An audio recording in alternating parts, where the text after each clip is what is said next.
Hello, everyone, and welcome again to another fantastic episode of Fate and Folly, The Chosen Ones, a fable about four souls and the threads of fate that bind them, who are destined to save a dying world.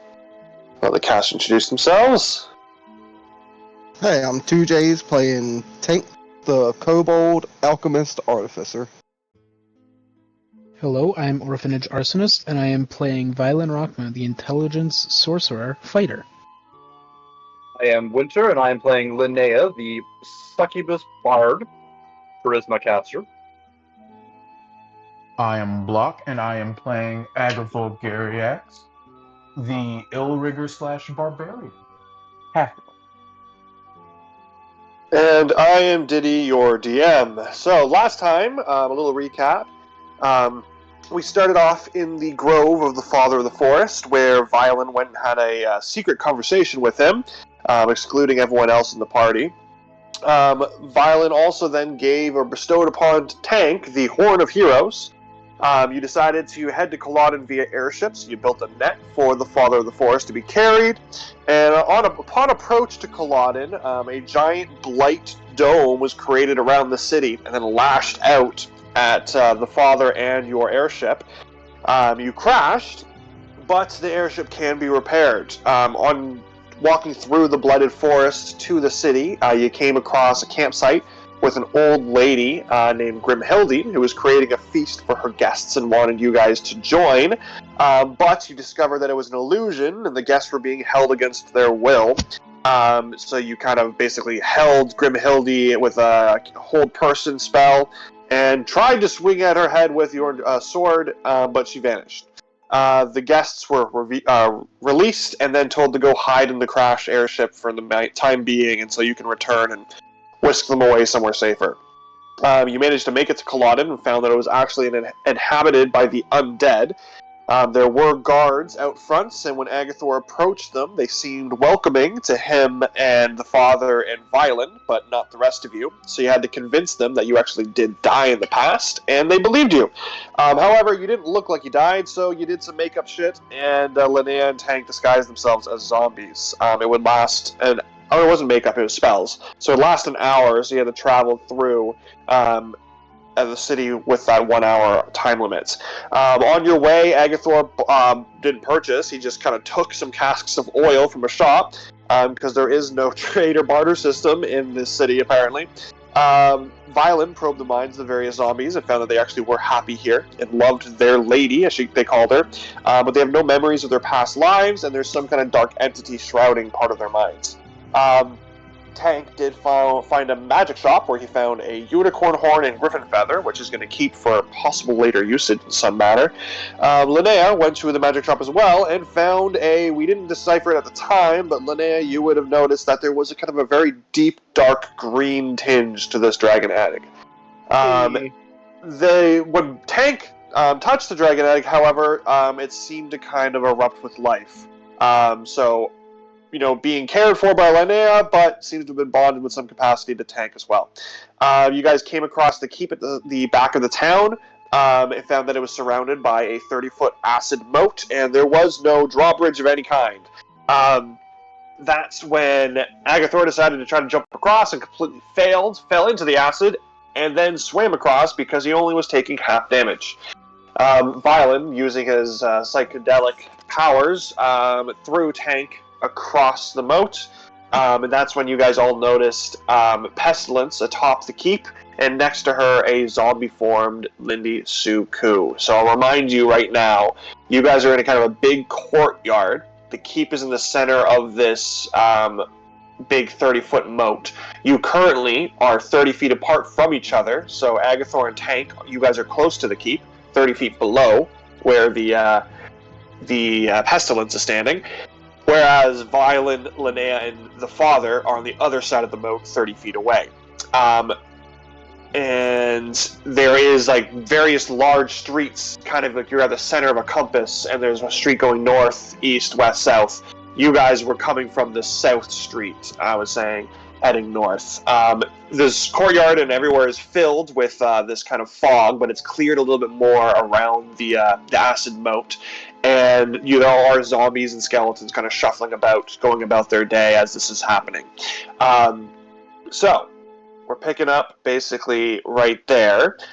So it's a little reminder. Atop the keep is a slender undead female figure, about 30 feet up. She's carrying a blighted branch with a green gemstone that has bolts of this pink energy kind of coursing through it. You did overhear that the father gasped, and it's kind of revealed that it was one of his branches. There is a small figure standing next to her. This is the zombie, Lindy Sue Coup. Pestilence, presumably. A half undead, zombified looking mummy kind of corpse in quite, glamorous clothing.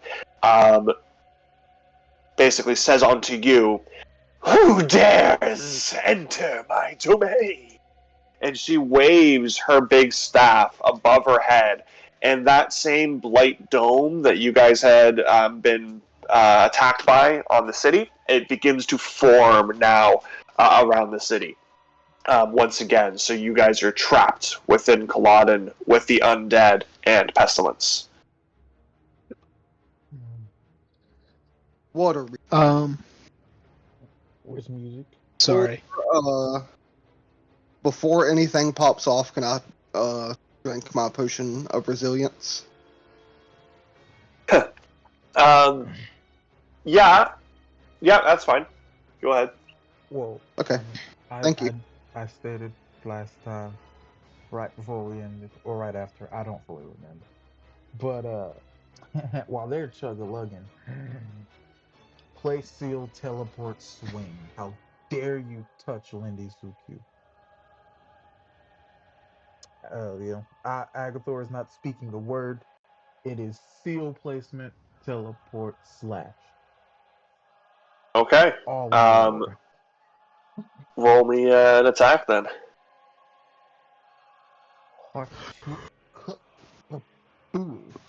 That's a 27. 10 slashing, Hits. 9 fire. And then second attack, because I have multi-attack. That's only a 17. That does hit. That's 11 slashing, 12 fire. So Aglo sees this, places the seal, and just a puff of black smoke reappears right behind her. Right behind, not Lindy Suku, of course. I'm not gonna attack the child. But, I don't even know. Whoa. What are you doing? You already did one seal. You swung at her. You don't get to keep going. Stop that. Enough. Where are you going? I think he was just recapping. I was describing my attacks. Oh, I see. Sorry. I thought you were saying you were teleporting again away and gonna go attack someone else or something.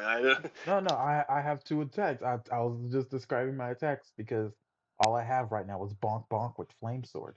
So Okay, well, all I heard was you say I placed another seal, so that's what I thought you were doing, is just going away somewhere. no, I was just describing it. I apologize. I Okay. They can only Tank place one sees seal. Tank sees what Agathor's about to do, and he's like, "Wait, Tank!" Aww. Now he's just stuck at the bottom of the keep. I can't take you with me. Yeah, but Tank doesn't. Tank doesn't know that. That's fair. Okay, everyone roll the initiative, please. Also, did it seem like they took normal damage from the slashing or just the fire? Or neither. Roll me medicine, I guess.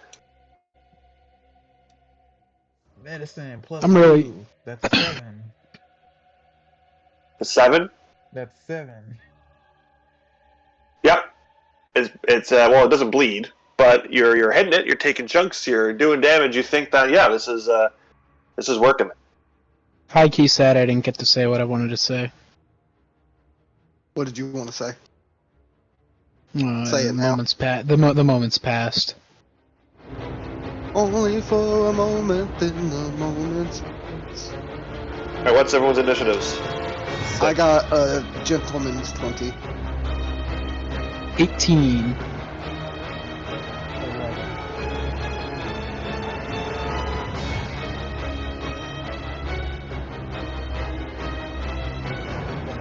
11. I got 6.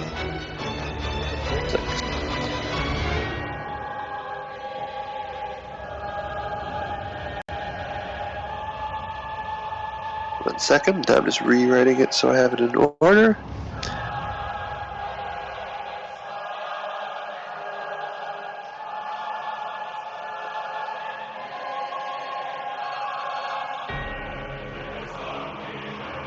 Oops, crap. That was wrong. They have angled the line.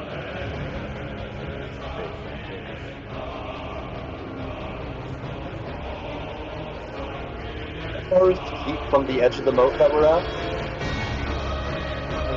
Are you? 30 feet. No? Okay, I have it in order now. Nope. Okay, so yeah, Tank, you're down below. You just saw your buddy next to you teleport up and swing at this undead queen above you. And you're 30 feet down, and it is your go. Alright. Let me look up a spell real quick. Sorry, I should have done this already. How far did you say we were? It's 30 feet up, but you're currently 30 feet across a moat as well. Yeah, okay. That's fine.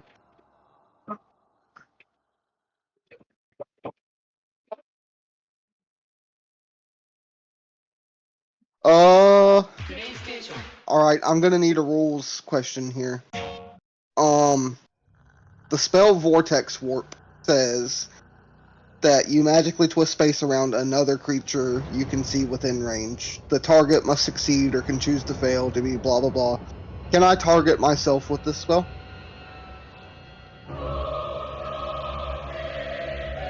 Well,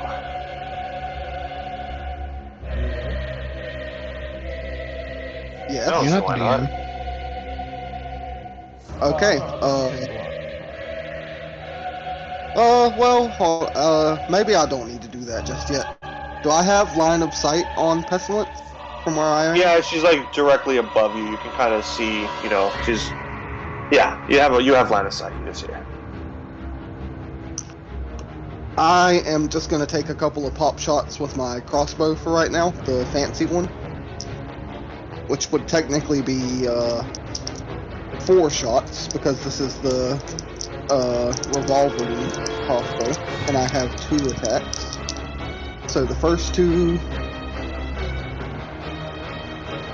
I got a 22 and a 10. I assume the 10 doesn't hit.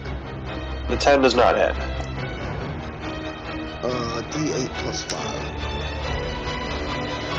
So 12 piercing damage for the first one. Second one misses. Here's the next 2. 17 hits. Yeah, 17 hits. Okay, so I only hit once out of these 2 as well. For 7 additional piercing damage. And for my bonus action, I'll activate the Cloak of Displacement. Okay. That's my turn. Okay. I'm gonna kinda press myself up against the wall, so I'm kinda like hard to see from up where she's at. Yeah. So that's Tank's turn. Violin, you're currently still 30 feet away across the moat. It is your go. Yeah, so I'm going to spend another psionic energy die. I'll spend my first psionic energy die to reach out to Linnea. Linnea, do I have your permission? Sure. Linnea is going to go flying 30 feet over to the other side of the moat. Oh, wait, that's what you're doing. Yeah, that was the Of plan, course remember? not. No. I'm Never fine mind here. then.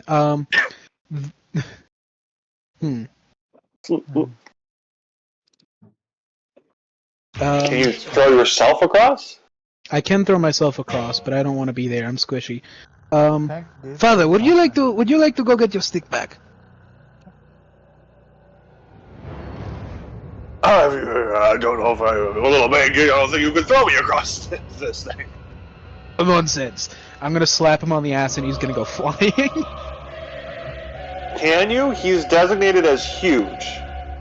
Huge. Let me double check. I don't believe there's a size specification. Well, that would be telekinetic crazy. 'Cause movement. then you could just skyscrapers. Oh, large or smaller? I can't. Damn. Yeah, I didn't think so. What's that? You throw the entire planet at them? Get up in the father's branches and just take cover in there and Just snipe hide. some spells. Time for plan B. How many rays does this create? 4. Excellent. Actually, how close is how far? She's 60 feet away, right? No, because it's 30 feet. 30 feet. A squared plus B 90 squared equals C squared. 90 feet away. No, she's 40 feet away. York. Oh, 40 feet away. 40 feet works. I actually, in preparation for this, I actually did Pythagoras theorem and Yeah. mapped it out, so I know it's 40 feet technically. Wait, but that's not how the rules of 5e work. It's okay. 40 feet sounds great. I am going to cast Suffocate. So Suffocate? I need to make a I've- spell attack. Is that an area or is that one individual? It's an individual. Okay. I have never heard of the spell suffocate. It's a third party. It's third party. It's a critical roll, but I talked to Diddy about it. Let me see here.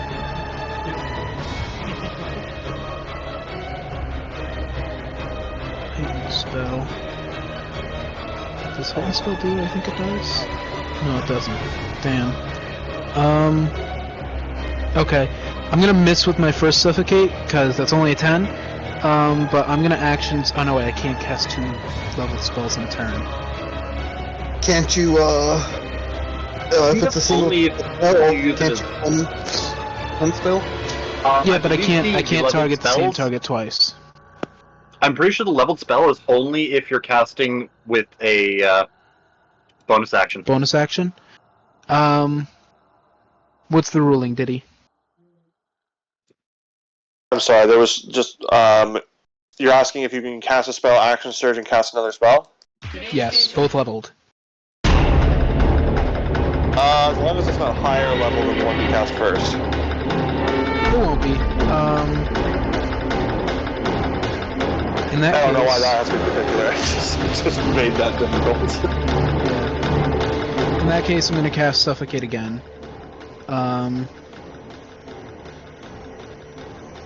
Another roll to hit. And...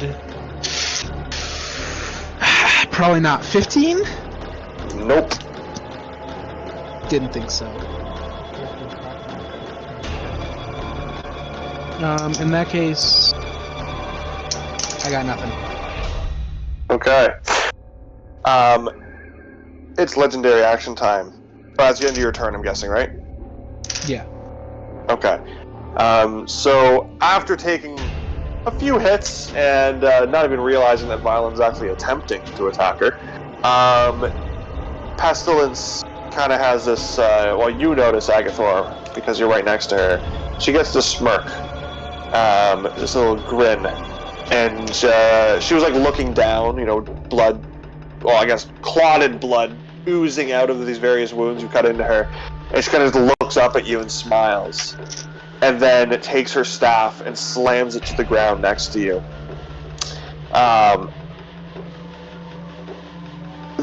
You guys then notice, first, Violin and Linnea and the father, you notice, the shuffling from right behind you suddenly just stopped and went still.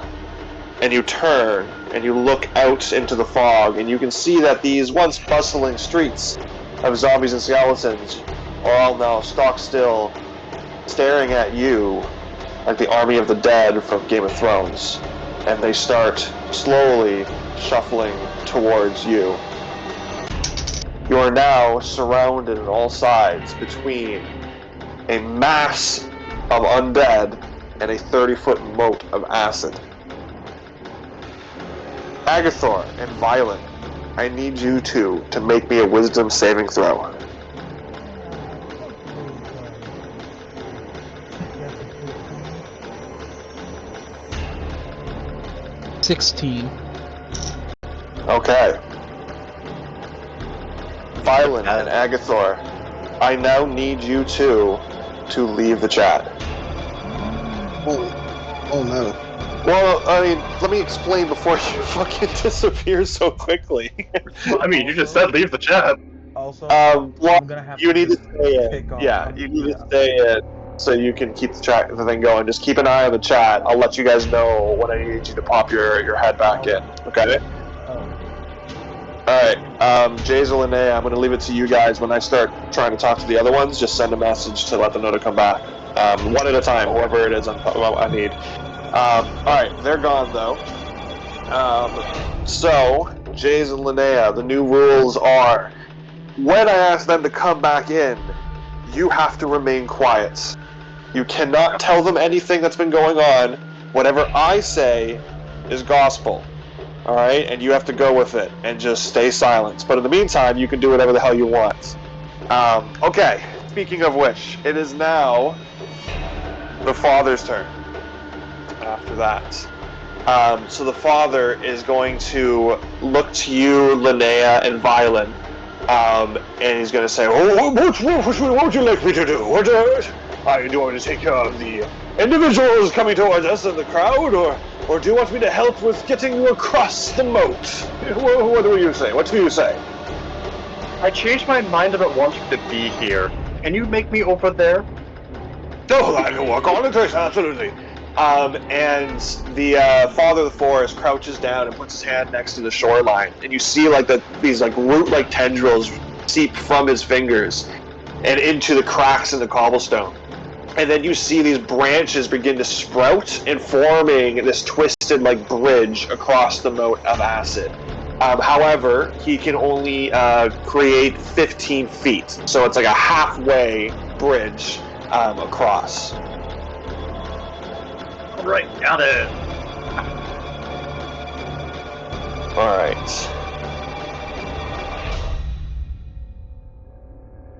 One second, just gotta write this down. What are the odds that you can jump 15 feet, Linnea? Not good. Okay, it is now the massive zombies' turn. So they continue their shuffling towards you guys and closing in. They're not going to reach you this turn, but zombies are now in position to attack next turn. So you're currently just getting surrounded. Now it is to Pestilence. Pestilence is going to very calmly raise a hand, put it on Agathor's shoulders, who's still standing next to her, and then just gently push him to the side, and he steps away from her. And she steps to the edge of the keep. And like a horror movie, Tank, you're looking up at her. She just looks down with this sudden precision, knowing exactly where you are. And again, this kind of morbid, decaying smile reaches her lips. And she pulls up her palm of her hand and points it at you. And shoots out this spurt, piercing spear of acid down towards you. Oh, that is a 9. I'm guessing that does not hit. It does No. not. Also, with my cloak of displacement, not that it matters because you got a 9, but disadvantage until I get hit the first time. Oh, right, okay. Right. Maybe you can roll a natural 1 and something funny will happen. Nope, I got a 3 instead of the 2 I rolled the first time. Okay, That's good. That probably would have hurt really bad if I had to guess. She is then going to kind of take her hands and, like, in a woosaw kind of motion, she kind of takes the palms of her hands, brings it up to her face, and then, like, compresses down towards her lower half, and you see that those oozing wounds are no longer oozing so much. Fuck.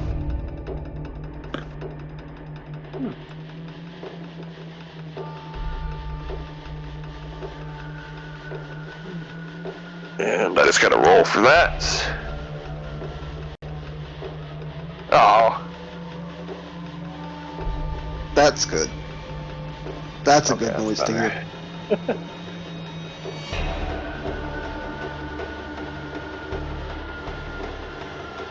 I can't believe you kicked out block and arson for such an epic battle.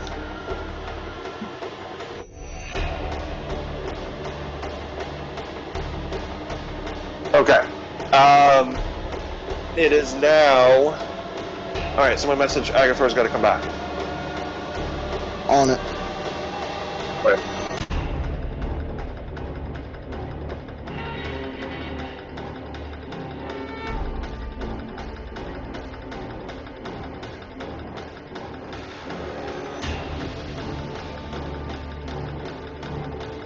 Message sent. Alright, Bippity Agathor. boppity. So you're still up on the ramparts of the keep. Next to you is still Lindy Suku, just kind of standing there watching. This dead look on her face. But Pestilence is no longer up there with you. In fact, if you look down right at the very base of the keep, Pestilence is there now. Actually, I was gonna say this, but it wasn't my turn. I forgot. When you moved, you would have had to make a wisdom save. No, I wouldn't have. No, you wouldn't have. Nope. Okay. Yep. I mean, you just do it to say that. Nope. It's fine. Okay. So what's happened? Pestilence is below you now. It's my turn. She jumped off the keep. Yep, it's your turn. Alright, cool. Everything is just doing a quick look around. Everything's still somewhat normal-ish, I guess. Yeah, Pestilence is down below you. Everyone else is still fighting her, there's a zombie army encroaching on you guys now. You would notice that. Well, let's go before us and see if you want to run away from me. Steel number 2. Now there's 2 steals on me. And tell them that. And smack. Okay. You don't run. That's a natural 20. Okay, that hits. That is just to make sure I'm getting crit rolls right. You do max damage roll again. Max damage roll again. Yep. Making sure. Alright, so that's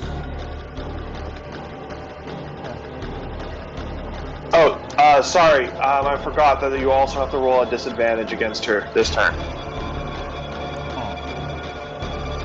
Sorry. That being missed, then that's a 12. Yeah, unfortunately that misses. Alright. Second attack. Yeah, that's a 13. I'm pretty sure both of those miss. Okay. Yeah, I think that misses too. Yep. That's my turn. Okay. Well, thanks, Agathor. I need you to dip back away now. Bye-bye, buddy. No saving throw? Nothing? Just gone? Oh yeah, sorry. You gotta make me another saving throw. Sorry. Yes, forgot. Okay, I was very nervous there for a second. That's an 8. Bye, guys. Agathor. Okay. I had a suspicion of what the ability is, then when you didn't mention anything about a saving throw, my brain quickly went into panic mode.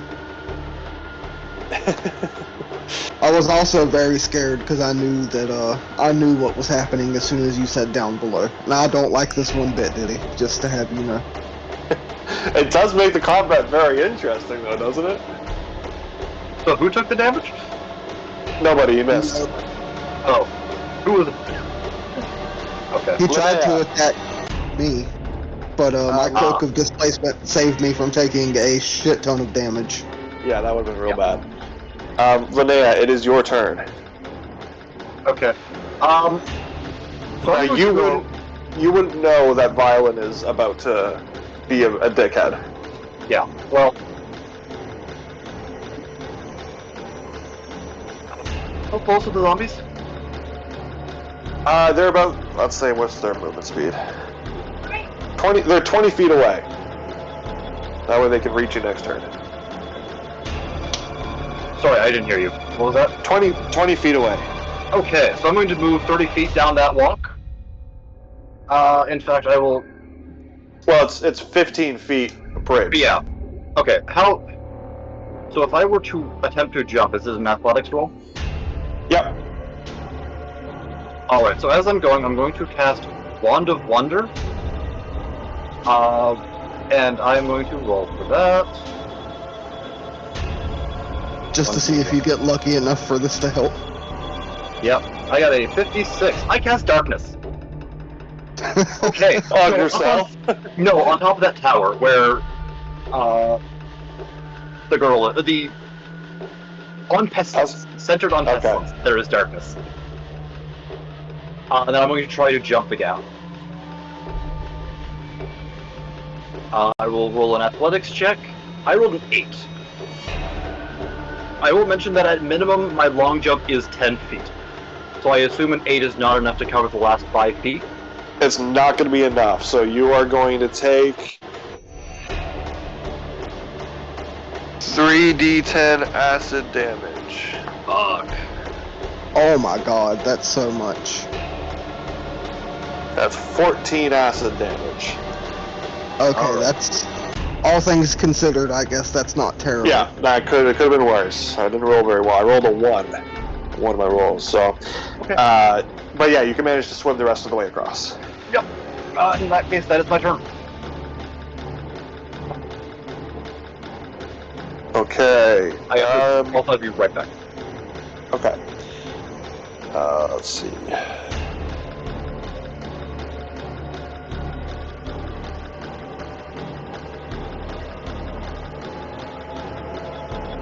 It is now the skeleton's turn. They have a little bit more movement speed, so they're going to move up, and now they're within 10 feet of the father and Violin.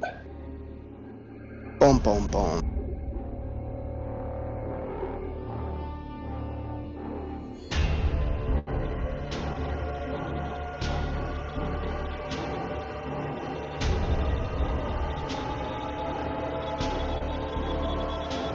Okay, Tank, back to the top of the order. It is your turn. You are currently standing next to Agathor, who just came down and started attacking you. Can I roll, perhaps, Arcana to see if I can figure out any way to help them, get out of this spell? Sure. I got an 18. Okay. You notice, like, coursing through their veins, like, bulging, is this kind of dark green ooze. It seems to be infected by the blight.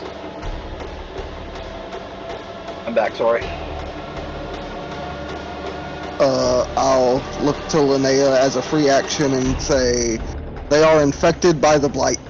I don't know how we can help them without Dragon's Fire. Fuck,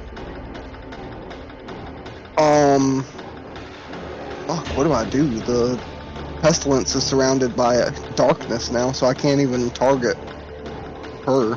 Not effectively. You're welcome for making this so great for you.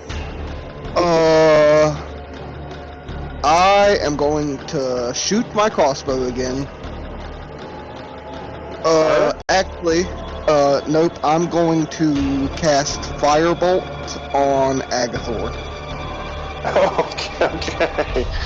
to see if regular fire can help the situation at all. 1 second. I got another gentleman's 20 on that. 10 plus 10. I assume that's probably going to hit. So roll your damage. That's only 6 damage for 2d10. I got a 3 and a 3. Terrible. I'm sorry, how much damage? 6. Oh, Six. actually, it's actually, hold on, I have to, it's 11 damage because I add my intelligence modifier to that. Okay. 11 damage. Did it have any effect? I will get Violin and Agathor back in. You guys gotta be quiet again, though.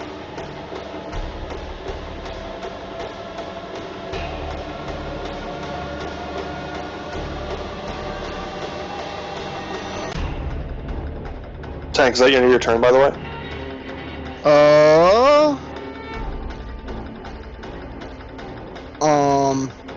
Shit, I already sent them the text. I guess, yeah. Actually, bonus action healing word, first level for Linnea. Linnea, you get 8 hit points back. Thanks. Hello. That's the end of it. Agathor. You, standing next to, you got attacked during your little time away. You're gonna take 6 damage.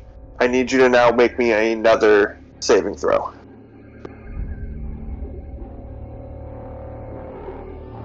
Alrighty.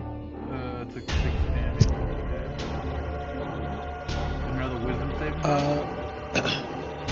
Wisdom saving throw again, yes, please. I'm sorry, I missed that. Did I take any damage? No, you're gonna wait a second. I'm just talking to Agathor. Sorry. That's a 6. Agathor, we'll see you later, buddy. See you later. Violin, it's your turn. So you are currently standing on the other side of the moat still with the father next to you. The father did sprout a 15-foot bridge that is spanning across, halfway across the moat. There is currently an army of skeletons and zombies that have now surrounded you and have trapped you between them and the moat. And currently, it's Agathor's on the other side of the bridge, and he is fighting Pestilence. Interesting. I assume I need to make a save, or am I back? No, this is your turn. Oh, sweet. Okay. First things first. I'm going to spend some sorcery points to regain a spell slot. And, let's see here. That probably wouldn't work anyways. Can I position a fireball in such a way that it will only hit Pestilence? Yeah. Yeah, absolutely, you can do that. Great. I'm gonna need a dex save then. Okay. Can you take your Can you take your headphones off for a second? Yes. Alright, I'm assuming that they cannot hear anymore. I need you both to make me dex saving throws, please. I got a 17. I got a 25. 17 to the 25. Okay, thank you. Oh, sorry, we need him back. Yeah. now. Now, hashtag. Misprint. Apologies, I took them 17. often. 17. Alright, so you're only going to take half damage, which is 11. Okay. Thank you. Now what would you like to do the rest of your turn? Let's see. That was a, okay. That was a bonus action to reallocate my spell slots.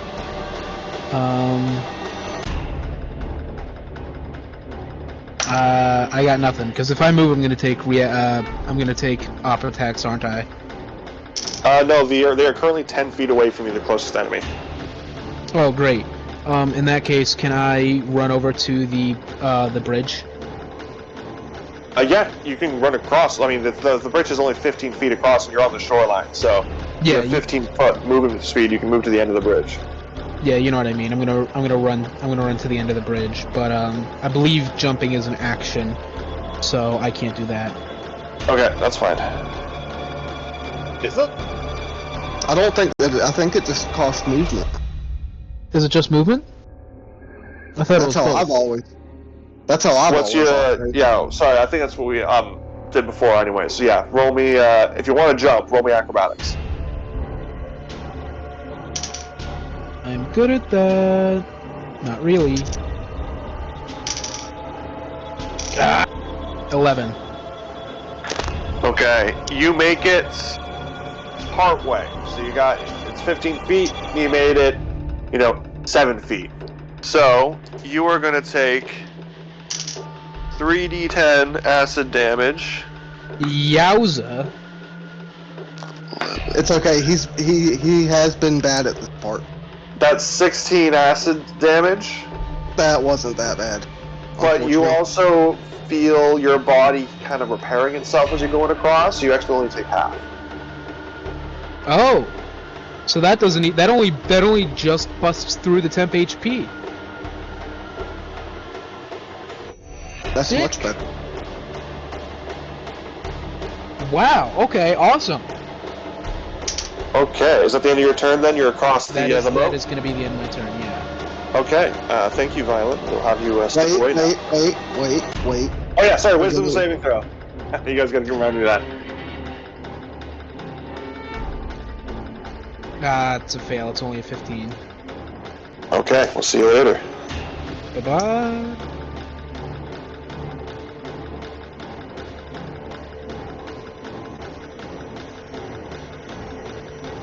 Okay, we're now back to the father.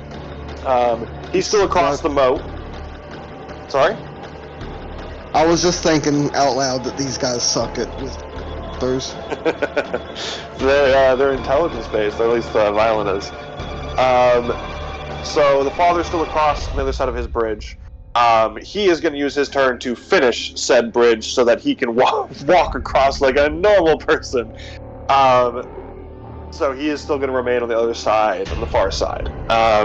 He doesn't have movement? Can I look at him as a... He's using his spell and movement combination to cast this. That's how I was doing it. It's nothing that he can actually do. I'm just making it up on the fly. So, yeah. Father, sever the bridge if you can. Before I've crossed it. Well, after you've crossed it, obviously.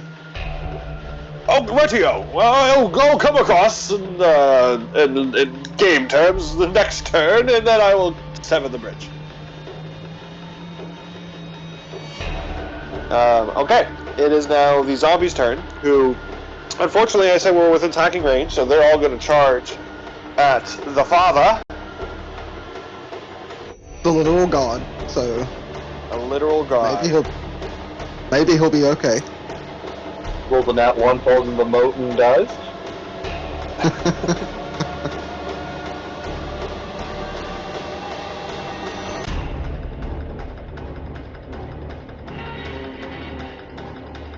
Okay, let's just try this. They need to get a what? Okay, 16. 1, 2, 3, 4, 5 hit. I'm doing them in groups of 10. Is how I'm gonna do That's- that. Oh wait. That's a lot, and seems like it's gonna take a long time. 5. 1,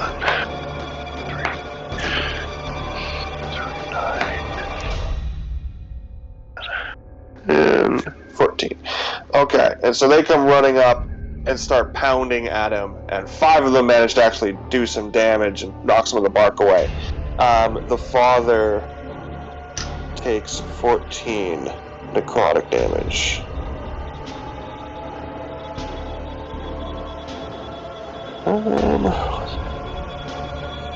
Okay, he's not bloodied. He's still... Blast! Get away from you, you cretins! Did you just say that he's bloodied? No, he's not bloodied. Oh, I would certainly hope not. Now, you gotta remember, though, he hadn't healed since he was attacked by the Blight before, when you guys had done your crash landing. So he is still hurt from previous encounters. So he wasn't at max health when you got that one hit done to him. Alright. Back to Pestilence. Who is currently encompassed in darkness. How do I... Is there something that she can do? Like, is there a save or something like that gets rid of it? Or... No. It's literally It's dark. it's just an orb of darkness. It doesn't move or follow her specifically. No, if it's set on me, it's if I move, it sticks with me, right? No. No. It is the darkness spell, so I don't choose a person, I choose a spot. The point was centered on where she was at the moment.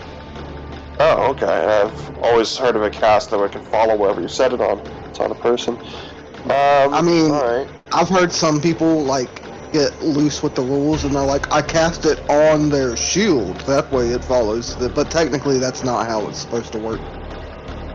How wide is it? How far does she have to go to get out of it? I think it's a 30-foot cube. It's a 15-foot radius.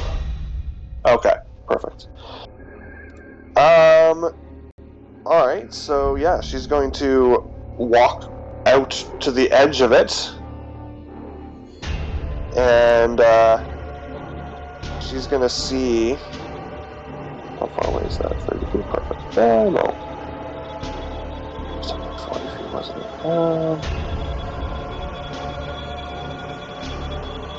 She's gonna look down at you guys down below. And I want... Linnea, you're gonna make me a dexterity saving throw. Alright.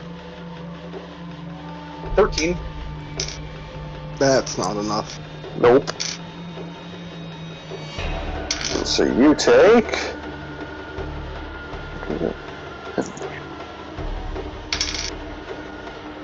Oh, I will mention for the fireball, I took quarter damage because of Fire resistance resistance. to fire.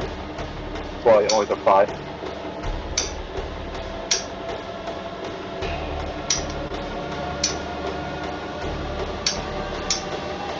And you're gonna take, so once again, she points the palm of her hand, and this kind of agonizing pain envelops your body as you feel yourself kind of dying, basically, is the only way to describe it on the inside. And you take 34 necrotic damage. Oh my god. That's so much.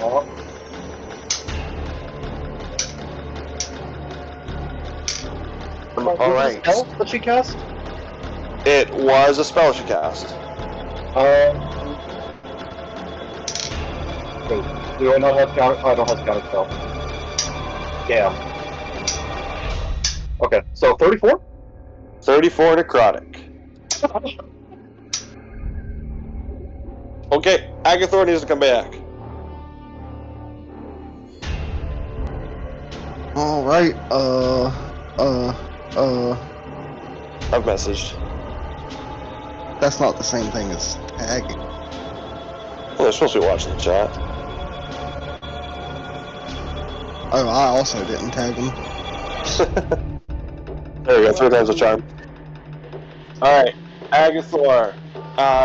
So out 30 feet away on the other side of the shoreline, the father of the forest has finished creating his wooden bridge that is spanning that 30-foot moat. And he is over there now currently surrounded by zombies, and the skeletons are 10 feet away, getting closer to attacking him as well. Still, standing next to you is Pestilence, still looking. She's not looking worse for wear, honestly. She's looking a little healed up, maybe. It hasn't done as much as you want it to.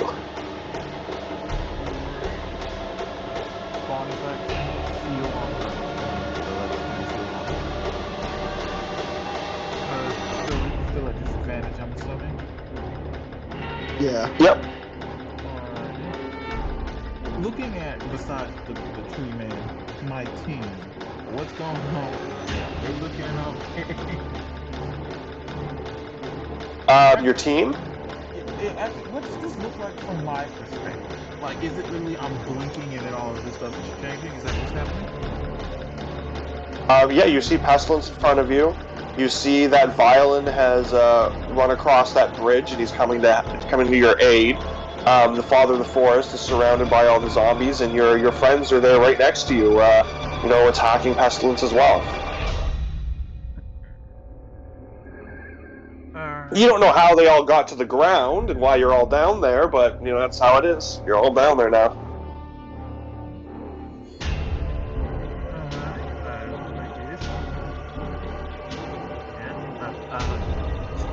I don't know what's going on, but Flaming Sword's still there, so disadvantage whack. What do we do? Roll 21. Yeah, that's an 18 to hit for disadvantage. 16 slashing, 7 fire. Second attack. That's a 16 hit. I'm assuming that one misses.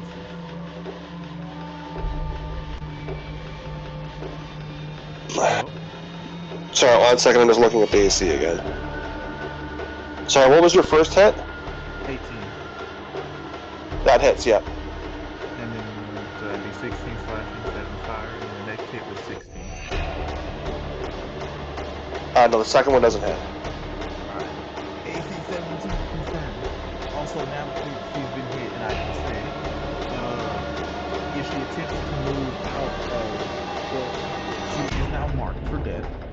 If she tries to attack anybody else that's not me with an attack roll, disadvantage. If she tries to move from my attack range, so anywhere outside of 5 feet from me, just make a wisdom saving throw. DC 14. Wait, no, 15. 8 plus 3, yeah, 15. DC 15. So if she tries to attack anyone else but you, it's a disadvantage. Yeah, and if she tries to leave, wisdom save, DC 15, she fails, she cannot move. She is stuck still. If she fails, she's stuck staying. Is that because you have all 3 seals now, or is that just something you can do with seals? Once I seal somebody, if I hit them, I can mark them for death.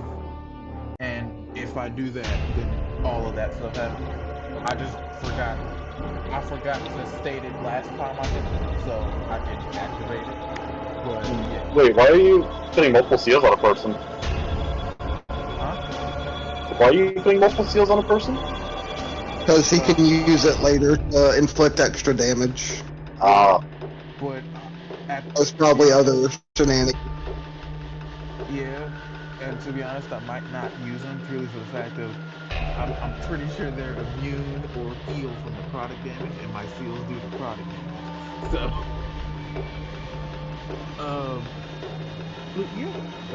that's been my turn. Wisdom save, right? Yes, please. That's a 13. I'll see y'all later. Okay.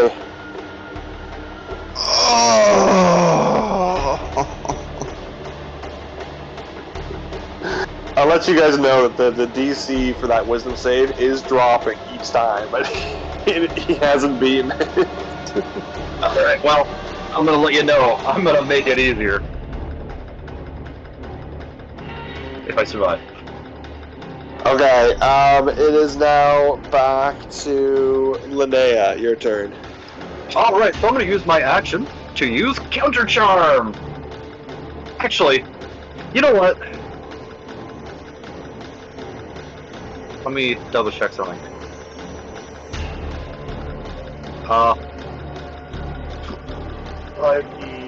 Protection. Oh, by the way, Tank, you took that damage, right? Yeah. Okay. And you're marked for death, so I have everything written down if you do anything opposing Akathor.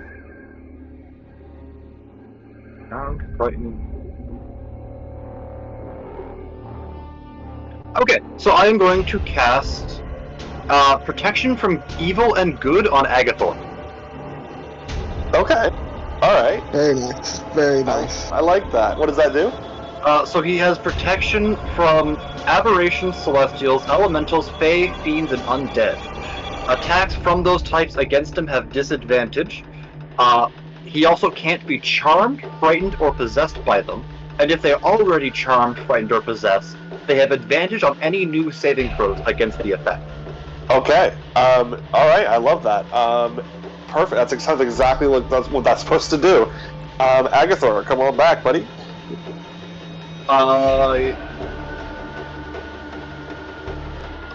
Actually, yeah. Okay.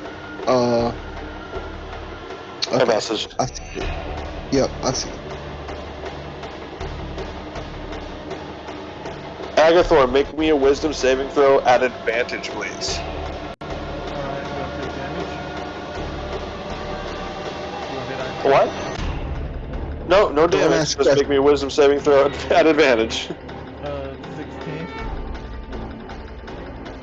Agathor, you feel your head beginning to kind of clear, and reality's beginning to set in.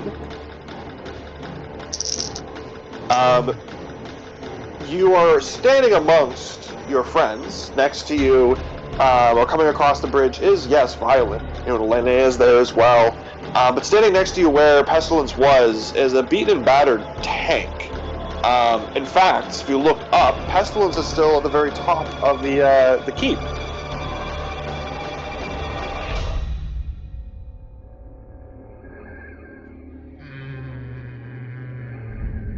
But that's okay, you're back. Linnea looks very hurt. Tank looks hurt, but not super hurt. She looks just shy of single-digit health. Oh, that's hurt. That's hurt. Hank, you don't understand. Lucky you are that I had disadvantage. I do understand how lucky I am. He had because disadvantage because of Cloak of Displacement.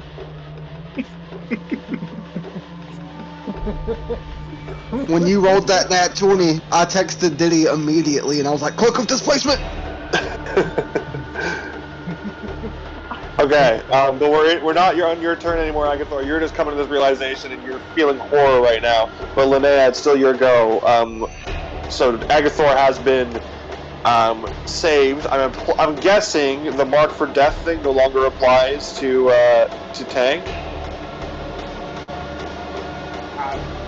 doesn't say I can cancel it. It says it ends at the end of their next turn. So That's okay, I have a workaround anyhow. It's not a big Yeah. deal. Okay. Linnea. Oh, and that counts as me casting. Oh! Okay, it just occurs to me. Could I have slightly changed what I did? It still is a does the benefit for advantage on charms, but could I have used a different ability for it? Now that I'm reading You're using a different spell? then I have used a different ability to get the same effect. What was the new ability you want to use? Counter Charm, because I just realized that it does the exact same thing, but in an area. Unless Okay, it counts for that. can you read it for me? At 6th level, you gain the ability to use musical notes of words of power to disrupt mind-influencing effects. As an action, you can start a performance that lasts until the end of your next turn. During that time, you and any friendly creatures within 30 feet of you have advantage on saving throws against being frightened or charmed. A creature must be able to hear you to gain this benefit, and it ends early if you are incapacitated or silenced, or if you voluntarily end it. See, that's the thing. Roll me Arcana. Arcana. 11. If you say no, that's fine. It's well, you kind of get the same feeling that Tank had when they had discovered this about them in the beginning. It's not they're charmed, they're infected, they're possessed. So your other spell just said possession. So I'm really using that one. So it sounds more like that's what it's designed for. I'll allow you to cast Counter Charm, and I would allow them to both make their saving throws, but they would get advantage. It would just be another chance to make another saving throw. No, I mean, especially since Block already rolled. Okay. I will use bonus action Mantle of Inspiration. All of us will get 5 temporary hit points, and they can use their reaction to move up to their speed without provoking opportunity attack. Thank you. Oh, so nice. You can walk away from Agathor now. Well, now I think don't need to, but I'm going to walk against the tower wall and try to take cover from girl up above. Okay.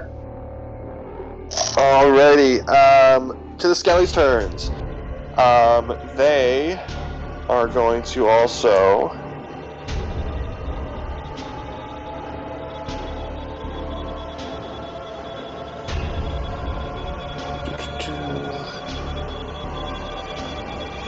go up to the Father of the Forest.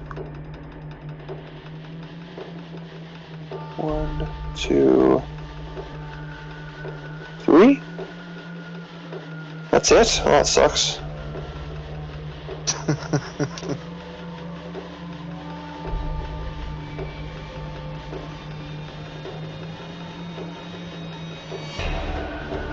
why does that suck, Diddy? Only 3 of them hit out of the 10. That doesn't suck, Diddy. That's good. For a whopping 14 damage again. I mean, hey, 28 damage in 2 turns is nothing to slouch at. I guess so. I just thought there'd be more of an opposing kind of threat, but they're just kind of scratching them a bit. Okay. Where the hell are all of my D8? What is going on? That is the skeleton's turn. Back at the tank. Okay. I'm going to go to an oldie but a goodie, and I am going to actually, since I can look at Linnea and see that she looks pretty messed up, I am going to cast a firebolt at Pestilence. What was I supposed to say? If you look at Lindy and say she's... Oh, I got a natural 20. Oh, God. I have to roll at disadvantage, don't I? Why? Because I'm marked for death and I'm not targeting Agathor. I thought you said you had a workaround for that. I did, because I was going to make them do a saving throw instead of a spell attack, but with Linnea's situation, I still have a +10. I might hit. It's just not going to be a nat 20.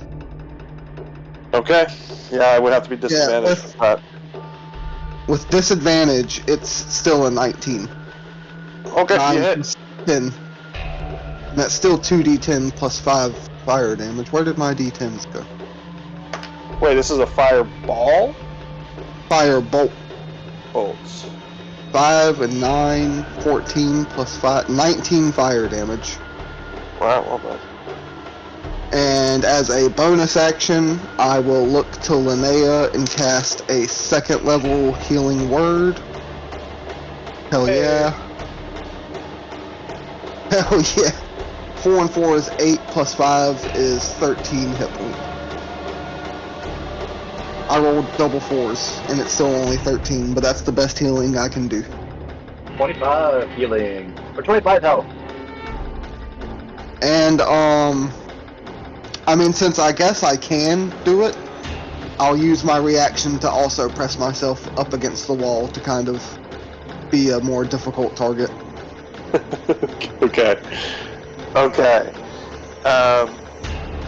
So now we're going to be getting Violent back in. I just want to make sure I've said everything that I need to say so far. Just let me know when, because I've already got them ready to ping. Just give me the word. No, okay, yeah, you can go back then. Text sent.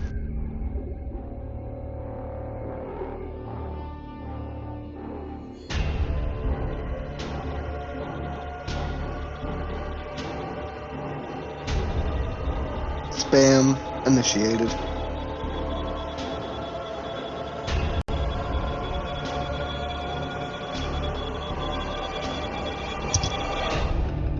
Apologies. Alright, Violent. So the skeletons and zombies have descended upon the Father of the Forest, who is still not quite bloodied, but getting closer to that kind of level. As he's he's holding them off from at the bridge point right now. Standing right next to you, having just crossed the bridge themselves, is was Linnea, but they are currently pressed up against the wall, trying to hide from Pestilence, who has jumped down again to fight you guys. So Pestilence is currently between you and your friends, who are pressed up against the wall in front of you, of the keep. So how far is she from me? I would say about 5 feet. Oh, fuck that shit. First things first, I'm gonna use my psionic abilities to teleport away.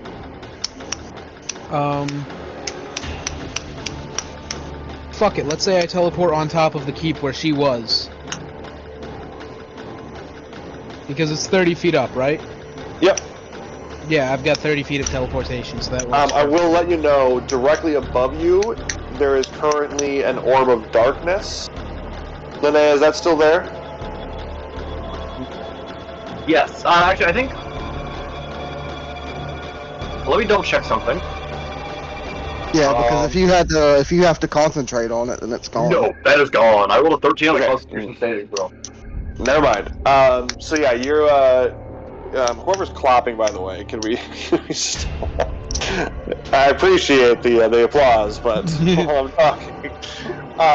But yeah, so directly above you is fine. So yeah, you can teleport 30 feet up. So just on the top of the tower is just Lindy Suku, who's just been standing there kind of dumbfounded by the whole situation. Excellent. I'm going to cast Scorching Ray. Okay. On Pestilence. There's a 22 to hit. That does hit. That's not gonna hit, that's a 9. And that's a 23 to hit, so 2 hits. Not half bad. Alright, what's your damage? I'm rolling dog on damage. 6 damage. That's it? 4d6. 6 damage. I rolled 2 2s and 2 1s. That's super rough. That's horrible, man. That's And that's my bonus action too, because teleportation, baby. That's a big oof. Alright, wisdom saving throw, very violent.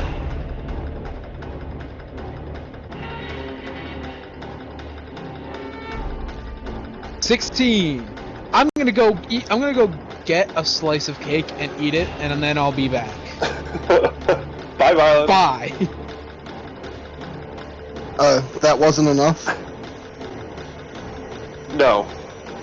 Each time they've had to roll, I've been lowering it, but they hadn't rolled as often as Agathor had, so it didn't make it this time. Yeah, that makes sense. Because I targeted Agathor that one. Who took that 6 damage? Exactly. That would be Linnea. Okay. That's why I wasn't having them roll at disadvantage. So Linnea, that's the 6 fire damage to you. Back under 20 for Linnea. Actually, no, shit. because it just soaked into my temporary hit points I gave myself. Oh, because and it was fire higher resistant. damage, I only took 3 damage. Oh, nice. So it's even better that they rolled really, really shitty. Just take half of it. They'll be happy to hear that when they get back to the reality. Oh, there goes gravity. Father of the Forest. You guys had told him to cross the bridge and break it. So he's going to attempt to flee from the individuals attacking him. Unfortunately, that means that there are going to be 20 attacks of opportunity from these individuals surrounding him. So He could use his action to disengage. but he wouldn't be able to break the bridge. If you want him to do that, he can. But if you want him to break the bridge, then he has to not use his action.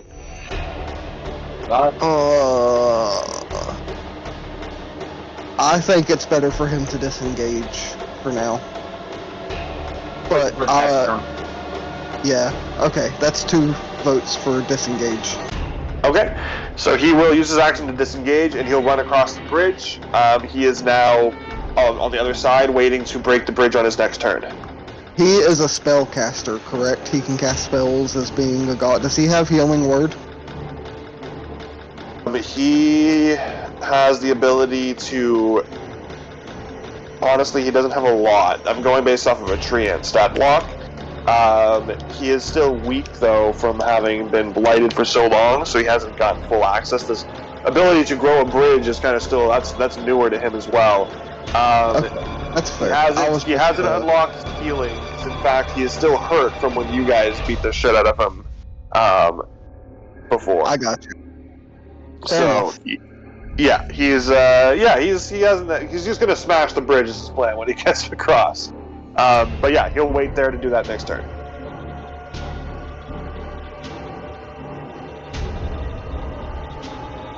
Okay. That means it is now the zombie's turn, who can move 20 feet. Not quite the 30-foot gap. So they are still on the bridge. Yeah, that's kind of... I was hoping they didn't have a full 30 feet. And how many of them actually get across? How many actually get onto the bridge? I'm doing this in groups of 10, so 10 zombies and 10 skeletons. I imagine since the treant, or since the father is huge, it's probably a pretty wide enough bridge. Yeah, it's very sturdy. It's branches, not like roots that he's growing this out of. These thick tree branches. Yeah. Now, I say that there's 10 zombies and 10 skeletons right now. There are more coming. It seems like there's an unending volley of these undead heading towards you, but this is ones that are currently engaged in combat. Okay. It's the zombie's turn. Back to Pestilence, who has a brand new friend of Violin at the very top of the tower with her. But she doesn't give a shit about that, and now you guys are all gathered down there together all nicely, and she doesn't have to worry about accidentally awakening Agathor anymore. So she is going to create a 20-foot radius, 40-foot diameter sphere of poisonous gas that emanates, encompassing all 3 of you down there. Enters the spell's area for the first time on a turn, or it starts its turn here. The creature must make a Constitution saving throw. Alright, so at the start of each of your turns, you will have to make a con save.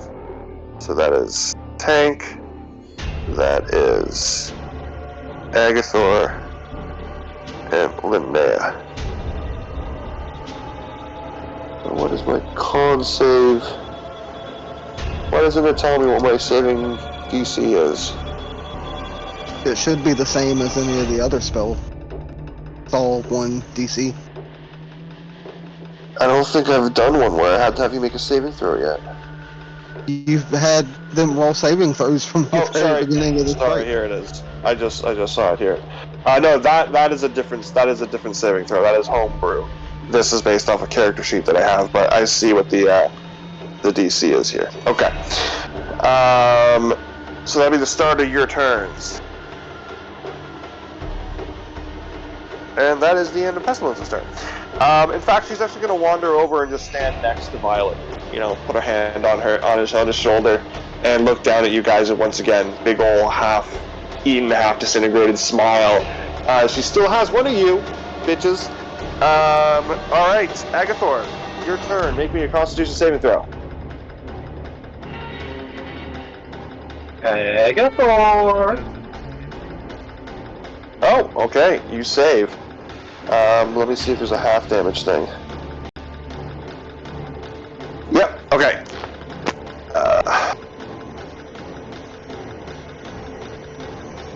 Okay. No.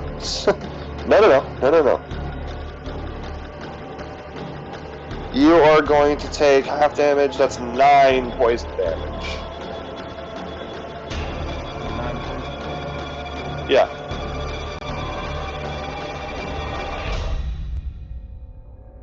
Alright. I'm going to look down.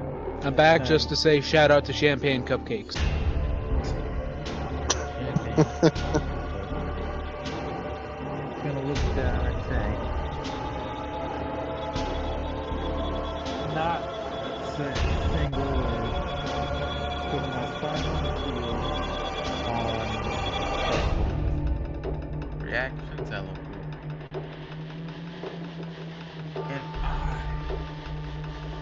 And do you do flanking or no? I don't think I have in the past. No. No. I don't think it would matter right now anyway. With Yeah, Violet's not an ally.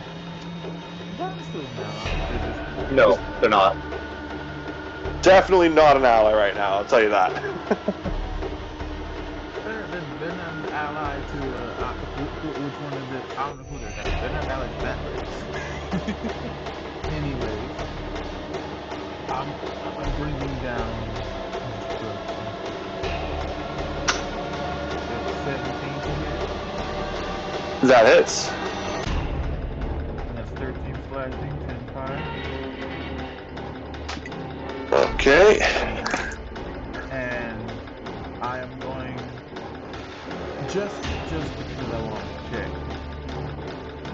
I am going to consume one of the seals that's on them.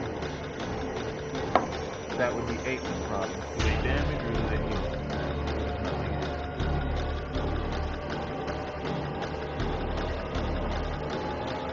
Hey, your necrotic attack? No, it does nothing. Okay.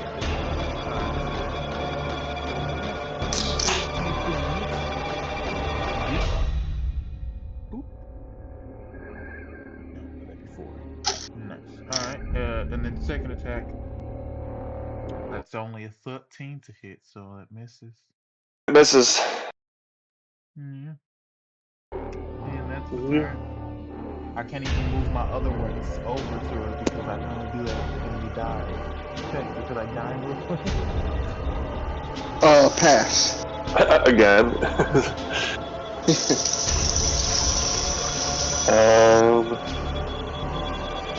Okay, is that in your turn then, Agathor? Yep. Can't do anything else. Okay, Linnea, you're still at the bottom within this cloud of poison. Make me a Constitution saving throw. I rolled an 8, good sir. An 8. So you're going to take 16 poison damage. Oh no, Linnea is looking. Oh, never mind. Not looking too terrible, but not looking very great either. Well, I'm now back down to before you healed me. Good thing you healed him. Yeah. Hey, you know what? Fuck her. I'm gonna play a little ditty, as fun as that is to say, on my instrument. Hey, is she immune to being charmed? You haven't tried? I am trying now. Wisdom saving throw. Normally it would have advantage, but it would have disadvantage for something else, so roll flat. That is a 17. Silvery barbs, roll again. I have advantage on my next roll. This is a spell, right? Yes. Alright, counter spell. Stop doing this. On which, the silvery barbs or the... The spell. The spell you're casting, the charm spell. I believe she has... I'm gonna counterspell the counterspell. Can you do that? Yes. You can, but I don't have counterspell. I'm being a smart ass. That was really fucking funny. She has to make a check to counterspell a 4th level spell. Right, and the DC equals 10 plus whatever it is, okay. 10 plus spells level. So it's an ability check using your spellcaster modifier. So there's no proficiency bonus. It's just whatever stat she uses to cast spells. Yeah. Oh, but I'm sorry, that's a natural 20. Fuck. That's my first natural 20 tonight. Counterspell was successful. I don't like pestilence very much.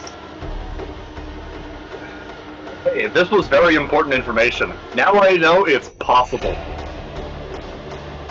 True, What, the because charm? she did burn a resource to make sure it didn't happen. Yeah, she did. Now, okay, question.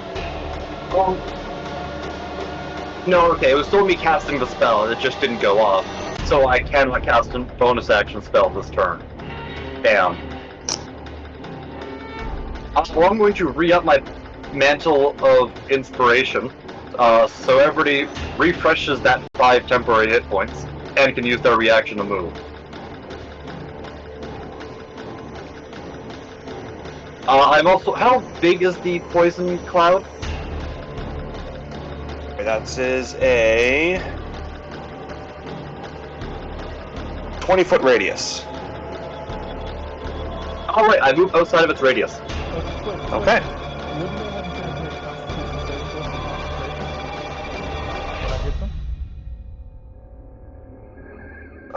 Is this even a concentration spell? No, it's a conjuration spell. It doesn't require concentration. It lasts for 10 minutes. Poison cloud? Pristine Cloud kill. Cloud kill!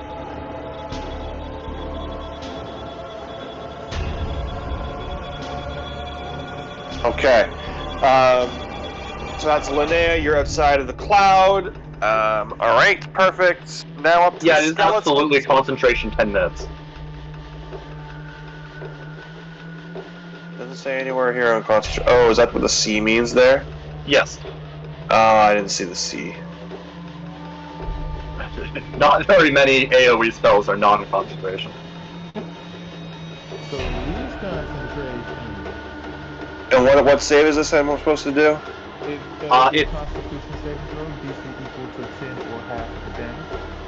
Whichever's higher. That was 19. Oh, then that probably passed. Yeah. Yeah, that succeeds. Damage is 13, slashing 10, 5. Half of it. Okay, then it is the skeleton's turn. We're currently still across the bridge, but they can make it the full 30 feet, so they're going to run right up to the father and start attacking him again. And that'll be 10 of them. 1, 2, 3 hit. Well, that sucks again. Are you trying to kill one of your own gods, did he?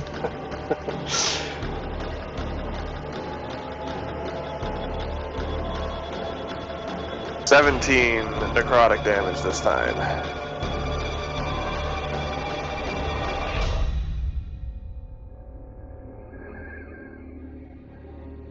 Okay.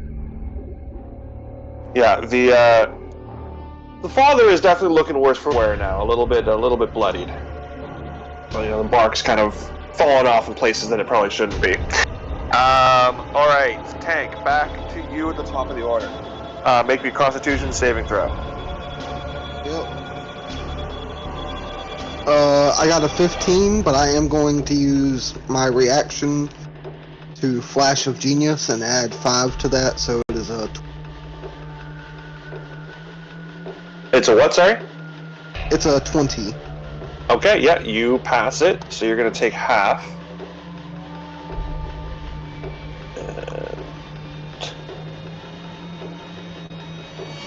Ooh, that was a good roll, though.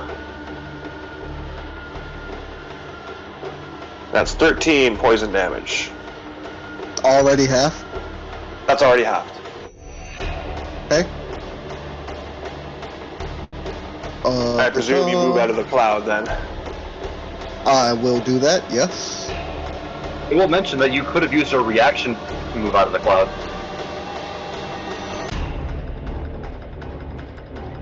I had to use my reaction to do Flash of Genius. Oh, okay. I am going to use my bonus action to do my Draconic Roar and give myself and my allies advantage on attack rolls until the end of my next turn. That only works if you're within 10 feet of me. But I have advantage to do what I am about to do, which is... So I'll say that you and Linnea can have that, because you're the only one still on the bottom. I am going to cast another Firebolt with advantage. Okay, sorry, the father could have it too, so let me write this down. What was he supposed to have? Advantage on something or other? Attacks against enemies. You're up Because top. you're not within 10 feet of me. Oh, You're on the castle. Okay, then what was your firebolts, right? Yeah, I haven't rolled yet because you distracted me. Sorry, my But bad. here it goes. It's okay. Fuck, yes. I got the natural 20 again. There you go. Alright, That max is gonna damage be- and then some. Yep, 2d10. That's already 25. Plus 2 rolls. Holy shit. 25 plus 9 is 36. Plus 8 is 42? Or 34? Oh, sorry. What was the total amount of damage? Because I've been adding it as you've been doing it, but you've been adding it, not... I'm sorry, I'm doing it wrong. Just tell me the total damage. 25 plus 9 was 34. Plus 8 is 42 fire damage. What a fucking hell of a fire. Y'all see that after Tank does his Draconic Roar, he lashes out a firebolt that's bigger than any other firebolt he's ever bolted before. That's the equivalent of fireball, but no AoE. Yeah, that's crazy. That was such a good roll on my D10s. Yeah, that was insane. Wow. Okay. How does Pestilence look after that? She's no longer smiling. That's for sure. She's pissed. This is that attack alone really, like, she was managing, that healing she kept doing each turn, so she was kind of taking back most of the damage that's been getting done, but that one's kind of like, she's not happy with that. She regrets ever focusing anyone else's attention on Linnea and attacking her. She's regretting that. She thinks that you're a bigger problem than she thought you would be. Alright, that's my turn. Okay, Violin, we need him back in. And please, Violin, be good this time. Good for you or a good roll? No, I want him to come back in. I feel bad that he hasn't gotten to play this whole session. He's hit off on his own.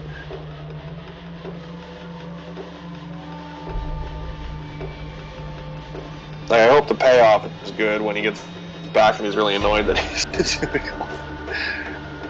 all. Okay. Are you... Catch me up to speed. Alright, Violin, so you're up top. Pestilence has decided to join you up there. So she's actually currently standing right next to you. Again? Yeah, she seems to be following you around, man. Everyone else is down below still.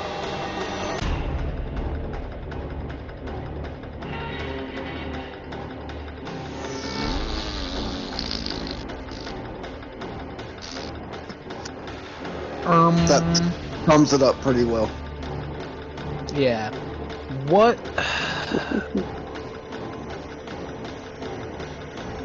What action is it to use the Ring of Shadows? Is it an action or a bonus action? I don't believe we discussed. I don't think I have it written down. Do we not? I probably made that up a while ago. Bonus action. Never mind. Bonus action. I'm going to. I assume it's nighttime, right? In this blighted forest, it seems to always have some kind of level of darkness. Yeah. So I'm just gonna teleport to the bottom with the Ring of Shadows. You want, like, come on, bitch. 17. I'm gonna cast. What's it called? Shocking or burning ray again? Burning ray. Scorching ray. Close enough. 17, 12, and 12. I assume the 17 hits.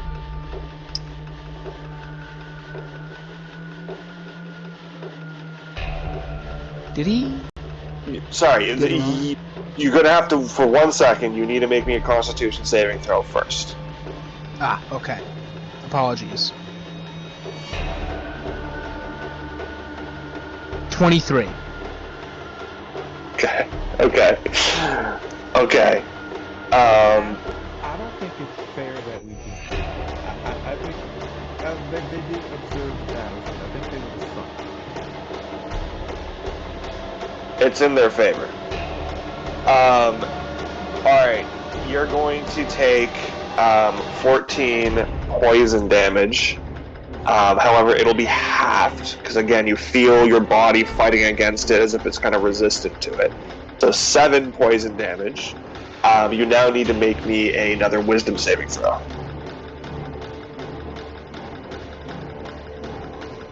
$17. Violin, Oh, you fuck. are in the center of a gas of poison, a cloud of poison. On the ground next to you is a pretty badly beaten, battered tank in Linnea. The father of the forest is holding back a swarm of skeletons because he just crossed the bridge. These zombies are right in tow behind him crossing the bridge. Above you is, yes, Pestilence, but standing next to her is Agathor. But where Agathor is standing a second ago, that's where you had seen where Pestilence was standing. I've been whooping my fucking friends. Yes. You rat fuck bastard. If it makes you feel any better about it, you didn't do nearly as good of a job as Agathor did. Agathor fucking rolled Yeah, a that's natural true. 20 on his first roll, and then Tank was like, fucking disadvantage! Yeah, because I had the cloak of displacement, thank God. Yeah. Okay. I see how this is. You're bastards how this boils down. Gotta add a new flavor to combat, man. It can't always be the same thing. Can I pick the, can I loot the Horn of Heroes off of Tank? Tank's not, like, he's battered, he's not down. He's just injured, okay. so he's still standing. You're currently within the cloud of poison still. You have 15 feet of movement to get out of it.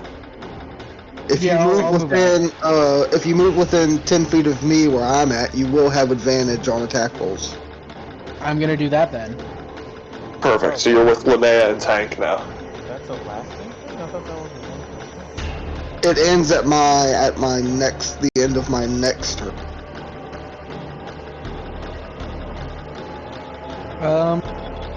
Okay. So, Scorching Ray does Three a rays. 23 hit. Does a 23 hit. 23 hits. Yes! 14 probably not. 14 does not. 10 definitely doesn't. Nope. Are you rolling with advantage? That's right. You said that and I already forgot. That champagne cupcake messed you up. So he's there. gonna do them all again, one more time.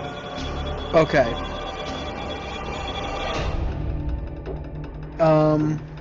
Is it easier? Would it be okay if, just for the sake of speed, we say the 14 and the 10 were, that the roll and the advantage? Nope. They were all the Okay. first rolls for. Aye, Captain. Sorry, my mic cut out. You can do the first one to see if you get a natural 20, but the first one did hit. But you can re-roll that one for a natural 20 if you want. Nope. Did get a 19 though. Oh, close. Now for the other two. Next up, that 14 turned into a 21.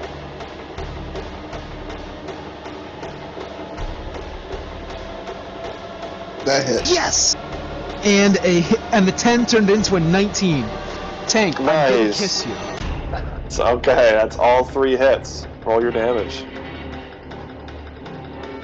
It's good to be on our side when you finally start doing good. Yeah. Okay, 8 from the first ray, 9 from the second, and 5 from the third, for a total of 22. Okay. Thank you. And Not bad for a skipping ray. I used the bonus action to teleport, so I can't teleport again. So that's the end of my turn. Okay, well, you can stay now. You don't have to leave anymore. Welcome back. Yeah, she was already really angry at Tank, but now Violet finally being free, she's also still, she's more unhappy now. This is turning against her at this point. And she's, this is becoming a bit of a struggle. Definitely worse for wear, 100%, just hanging on at this point. It is now the father's turn. As he had promised, the father is going to try to smash this bridge, and he gets to roll at advantage to destroy it. Oh my god, he rolled a 5 twice. Oh no. But he gets to roll, he gets to do multi-attacks. So he gets to do a second attack. Let's try. Oh my god, it's a 3 and a 7. Fuck, man. Alright, well, at least it's, sorry, that's, it was supposed to be a plus 10 to hit for each of those. So 5, 15, 15, 13, and 17. Yeah, we'll say, I mean, the tree doesn't have, the bridge doesn't have a high AC. And with the damage, absolutely. So go for it. Treant is going to, the Father of the Forest is going to smash his creation. The bridge is going to collapse down into the acid moat. And along with it, all of the skeletons and all of the zombies are now dissolving away in the acid. So the Father has done some pretty serious damage. I was scared for a minute because you kept saying that Agathor and Violet felt better with poison. I thought that there was a slight chance they were going to get way stronger.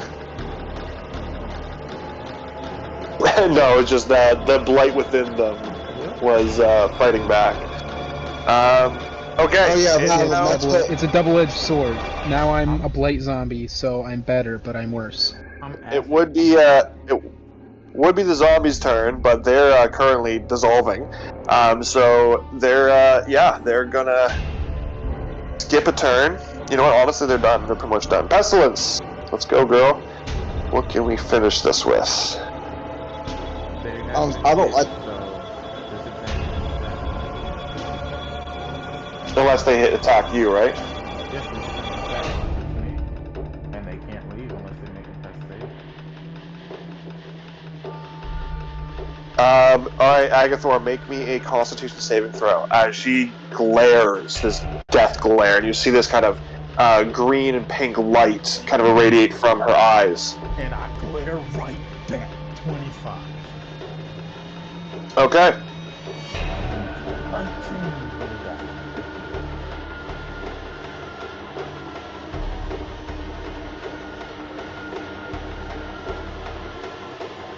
That is going to be on a half because you saved. That is going to be 14 necrotic damage.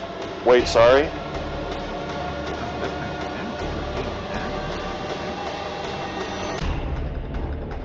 21 Oh, necrotic damage. I forgot to add her bonus. That would have hurt real bad if you didn't pass. Yes. 21 necrotic damage. Yeah, you know this class is all about healing necrotic damage. Alright. Pestilence is now going to wave her staff and kind of not slam it like she did before, but like tap it to the ground 3 times. And 3 tendrils of blight are going to lash out from the dome, each individually attacking Linnea, Tank, and Violin. Linnea, that is a 21 to hit. Question, would that technically count as her doing an attack? No, this is the blight. This is just a legendary action for her. Oh, She's controlling the blight. What kind of creature would you say the blight is, or the origin of the attack from the blight? well, it doesn't matter. If this is a legendary action, that means her other turn ended, and the effect No, goes away at the end of her turn. It does matter. For something else. It's the blight itself is technically part. Probably the part that's going to be important is an undead. Then Agathor, it has disadvantage against them. Against who? Oh, yeah. Oh, sorry. For the record, Agathor, when you broke out of your save, Leia had just passed protection from evil and good on you. Oh. But she never. It was a save throw against it, and he saved. Yeah, so it didn't matter. But I don't think these are targeting Agathor. I think it's targeting the 3 of us. Yeah. So that was a. Oh my god, what was the hit first for 21? 21 for Linnea. That was a natural 20 against Tank. Wait, if this counts as a separate enemy, then disadvantage again. Oh, that is a 12 against Tank then, and a 14 against Violin, which would miss. 14. No, Violin knew it hit. You're 13, right? Yeah, well, it would normally, except silvery barbs. Alright, that's a 15. Also, Agathor, you have advantage. Diddy, I will cry. Wait, is it a save? I thought you said it was an attack. It was an attack. Okay. Alright, that is... that is 18 necrotic damage to you, Linnea. 18? Yep. I'm down. And 15 to you, Violin.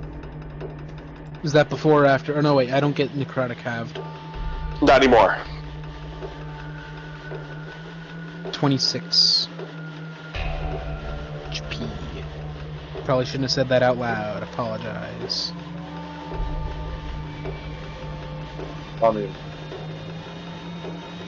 Okay, that would be the, that's the end of the that's legendary action. Agathor, your turn. Who goes after me after my turn? That would be Linnea, and she's currently down. And she's 30 feet below you at the bottom of the tower, or the keep. I got Linnea. It's fine.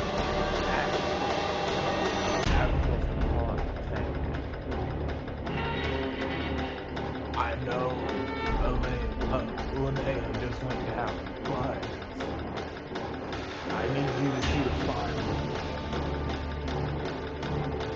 And as I say that, Agathor is going to pull out both of the kegs of flammable oil that he has, and I'm going to smash them on me and Pestilence. Agathor, before you do that, like you're in the process of getting this done, right? And then suddenly, you hear an unfamiliar voice in your head. One that you have never heard in your entire lifetime. Because for the first time in your life, it is silent in your head. And you can actually hear yourself think. You can hear your own voice. it's you. You are talking to yourself in your head, and you are not so dumb compared to the other idiot Agathors who took up residence. And you are reminding yourself that Lindy Suku is a zombie. And if she has if she was a risen dead, as in she was already dead before the blight took hold, curing her or killing pestilence would end up with Lindy Suku ultimately perishing and dying. However, if she was living when she was blighted, curing her would save her and turn her back to normal. You do not know what has happened to her, and you do not know whether she was dead beforehand or not. But what you do know is, Garrix has said he wants all of the blight vanquished. And so he has threatened to punish you guys again if you do not get rid of all of the blights. So you're just kind of feeling a little bit torn right now. Killing pestilence could mean you are killing whatever remains of Lindy Suku. Now, continue with your plan. I'm smashing it with both of our heads. Good go. Well, I'm smashing it, Okay. but I'm assuming when everything engulfs in flame, it's going to be some type of AoE, so I'm willing. I need that firebolt to ignite this. So yeah, I'm going to smash one keg over pestilence, and I'm going to hold the other keg up to be hit by the firebolt. Okay. So, I don't think the roll is really necessary for that because you're in within melee of her, so it just happens, and you can that'll be the end of your turn then, I guess. that'd be my action. Bonus action, can we do anything? So yeah. Not if you want to remain where you are. Yeah, no, I don't have any skills. I use them. Oh, right. Okay, Linnea, you're downed. Make me a death saving throw, and do not tell everyone else. You can just message me. Just roll a nat 20 and pop back up. Just not 20. Linnea, just roll good. Yeah, just like, get good, that's all. Don't worry about it. Fuck, you know what I should have done? I should have given Linnea the advantage, because then they would have advantage on this. Fuck! She wasn't down when you cast Silvery Barbs. That's Well, also I true. actually did give myself an advantage. Thank you for reminding me on that, though. When I cast Silvery Barb. Oh yeah, Go! But Diddy, I did message you for the roll. Yeah.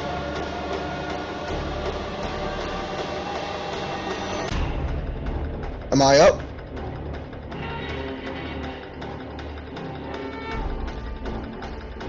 One second.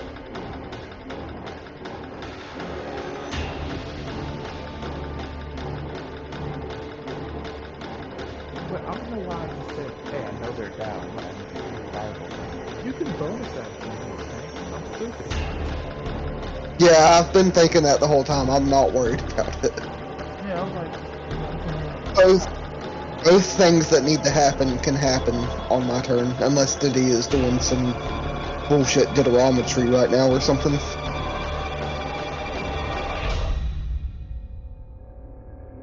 yeah, I'm setting up a bomb. I was thinking about throwing the hand grenade, but Oh, shoot, that also works. the whole Lindy Suku thing, I don't want her to be caught in the explosion if killing pestilence would save her. If she's dead, if Lindy Suku is already dead, it doesn't matter what we do. Yeah. Okay, well, you don't have to worry about anything with Linnea, because I was just getting clarification on the roll. Natural 20, Linnea is up. Oh, hell I'm yeah. even joking. What? I mean, you guys can confirm that Nat 20 when you are down brings you immediately up, right? With 1 health? Yes. I believe it's a pretty common homebrew rule, but I've always done it that way. I've always done From what natural I've seen. 1 is... I always rolled with natural 1 is 2 fails, so I just don't... I just thought that natural 20 would mean 2 saves. Yeah. Because otherwise, if a natural 20 is auto up, then a natural 1 should be auto death. Well, no, because so the thing is, death saving throws are weighted for the player. There's a higher chance to succeed than there is to fail. Official rules. I just found it in the DMG. Not the DMG, sorry, but on Stacks Exchange. Official rules: natural 1 on a death saving throw, 2 automatic failures, natural 20 on a death saving throw, pop back up at 1. Okay. Okay. Oh, So I didn't know that was... Linnea is up then. Okay. Well, that's Linnea's turn. Is pop back up, right? So Yeah, I believe that happens at the end of the turn. So the Skellies are currently burning in the acid as well. Back up to Tank. All right, I have. I believe Death I saves- have. Death saves are at the start. Oh, so you have your turn? From what I'm looking at. Yeah.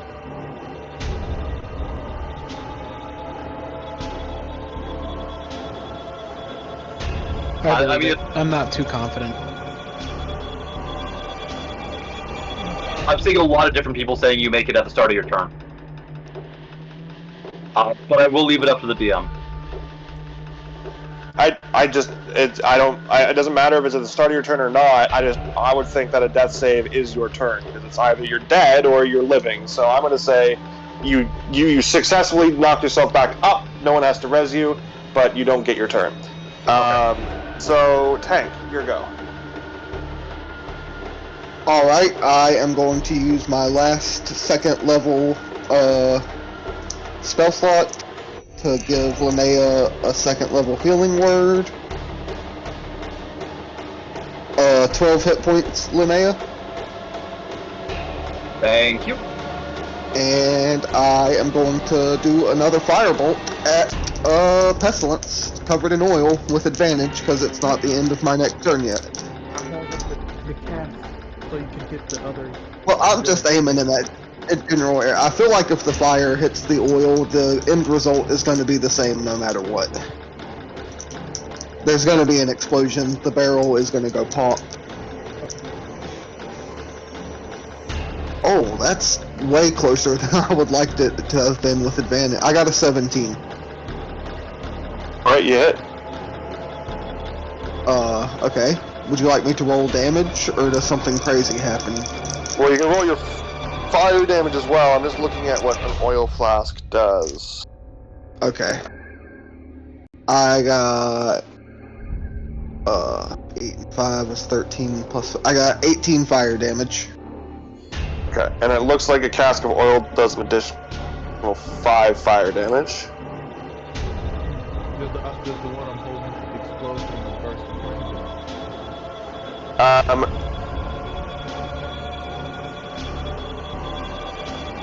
And yeah, let's say that happens. So you and her will take an additional 5 fire damage. Alright.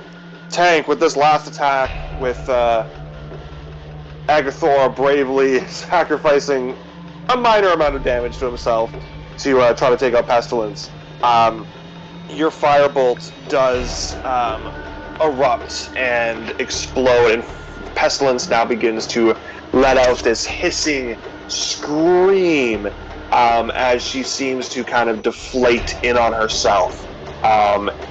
And we are going to take a brief break, mainly because I just need to run to the loo, but it won't be long. The loo Coup. Give us 5 minutes and we'll be right back. Wait, she's deflating? Does that mean we won? That would be the end of combat.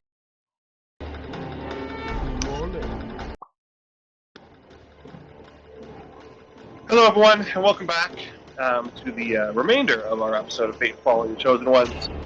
So our party had just encountered and battled with Pestilence, some of them being controlled by her and thinking they were helping, but actually attacking their comrades. And just recently, Hank has done a nice firebolt, lighting some oil on fire and ultimately causing Pestilence to kind of shrink down. And that's where we're picking up right now. So pestilence dissolves into the blight itself. It's no longer this undead, slender female figure. It is just more blight. And all the blight from the dome and from pretty much anywhere you can see escaping from the various infected individuals all kind of congregate now all together at the top of the keep, and then splits so quickly into like a million little globules and begins to flee in various different directions, trying to escape from Culloden. Seeing that the dome is no longer intact, and presuming that you have done what you said you would do, you hear this kind of high-pitched whistle as if some kind of fast-approaching object is descending from the skies, and you see the fire before you see him, but Garrix is descending to attempt to destroy the rest of this blight that is trying to escape. At this point, Violet, you hear within your own mind the father. Hello, my friend. It was quite the intense battle, and well, now that you've experienced it yourself, I figure it's time for us to speak about what happened when I was taken by the blights. You see, there was this dark psychic energy that seemed to help the blight control living things, and I feel that is something that you have a connection with. This possibility that you can do something about that, and possibly use it against her, against the blight. Yes, I am familiar with the source of this magic, with this energy. It just so happens that you are talking to the one man who is better at it.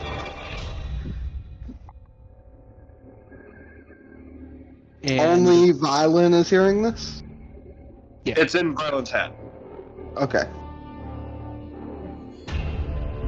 Can I use my bonus action to bring up shadows, jump up to the roof again?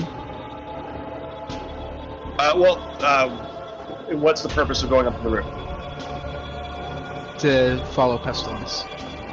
She is split into a million globs, and they're everywhere. So where you're standing, They're moving in all directions. Yeah, it's all directions, kind of scattering like a drop of oil into a pot of water, just splashing. So it's everywhere. Okay, I understand. So she is currently, many forms of her are escaping near your feet. I'm going to blasting fire bolts everywhere. Absolutely. Can I try and use my psychic dies to? Well, not my psychic dies, but can I try and reach out to her inside these little globules? Can I try and reach out to her presence in these globules? You can. They are all very much intact psychically, so you need to make me your intelligence kind of attacking. Okie dokie. Oh wait, while this is happening, I have a better thing that Tank should do. Can I maybe like a sleight of hand to try and catch some of these blobs in like one of my my test tubes, and then cork it? Okay, yeah, try it. 15 plus 6, 21, baby! Okay. I got a 18 on my check. Alright, you managed to catch enough to fill one test tube. And I'll take that test tube towards, well, I don't know what Violin's doing, so never mind. Violet, I'll just tuck it away for now. Violet, you managed to bust into the mind. Unfortunately, they all share the same mind, but you can't target more than one individual at a time, so you have to focus on one. And you bash into that door, into their mind, that globule, and you feel panic and fear and worry about partially because of what's happening, but also because there is a fear of disappointing someone. And she is fleeing away from you guys, but trying to return to that someone. And you feel that her defenses are definitely weaker on the inside now that you're in. You can make me another intelligence with your proficiency.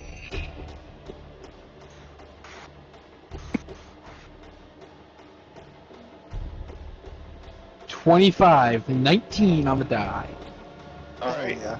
You are restraining, psychically, you're restraining this globule.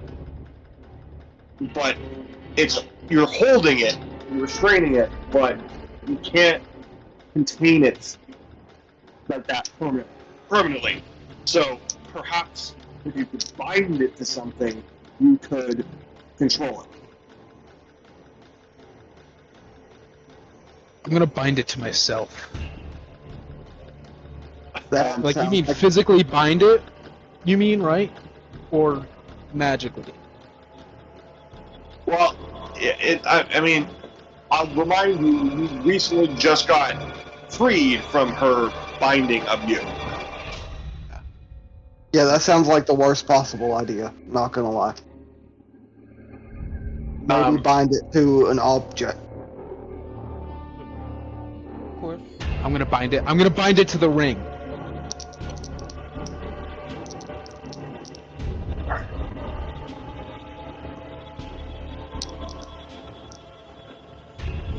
Okay. So a lot of resistance and infernal screaming. You managed to bind this globule presence of pestilence with your ring of mind shielding.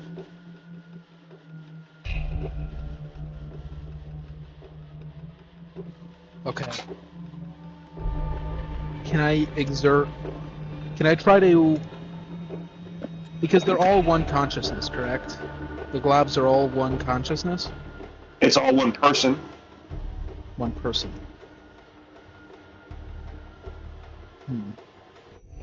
Make them gather up in one spot so that Yeah, they're- exactly. Can I try and use these to force them together, force them to recoalesce?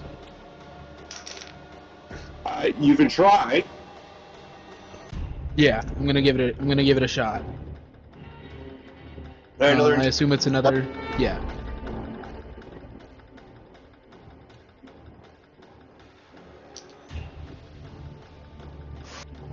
Only an 18 that time. Unfortunately, it seems that they have when seeing what happened initially, they now have scattered further away from you. It's harder to focus on their sight and their energies because they are avoiding you with whatever they possibly can. They're honestly running towards Garrett's before they're coming towards you. Is there a large conglomerate of them? Like a particularly large batch of them? Well, they're all scattering every which way, so there's groups kind of everywhere.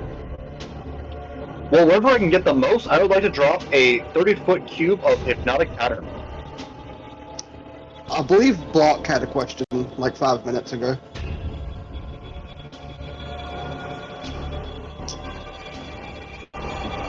I'm just going through everyone's turns. Everyone gets a chance to do something. We got firebolts going off. We got psychic energy holding them. Now we got hypnotic patterns. I'll get to Block after. Yeah, no. What's the roll for that? It is a Wisdom saving throw DC 16.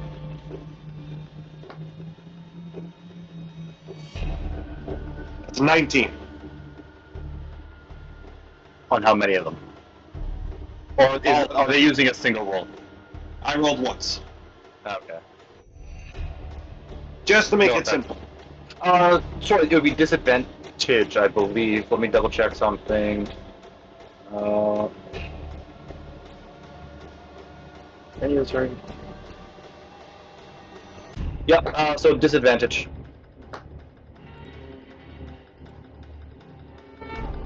That's an 18. That passes still. Okay. Oh shit! Block. What was it you wanted to know?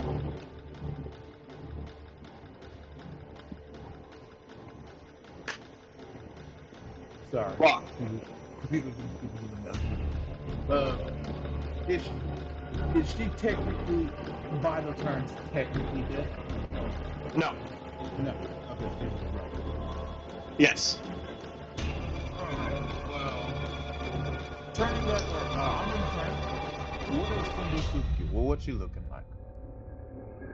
Well, part of the globs that had escaped from the from all the other kind of undead had also vacated from her. So she is still looking very pale and ghostly, but she's no longer undead. Is she Hell dead? yeah. Pardon me? Is she alive? Yeah, she's alive.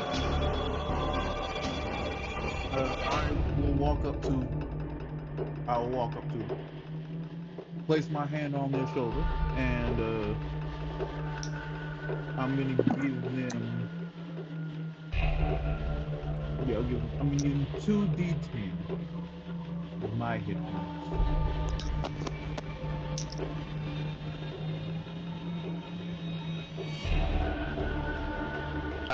Yeah, the color kind of comes back into her skin a little bit more. Her gaze isn't so far-sighted, looking out into the distance. She focuses on you. Durand, are you? You do not. When it matters not, just know. Agatha will show you one last time. Agatha?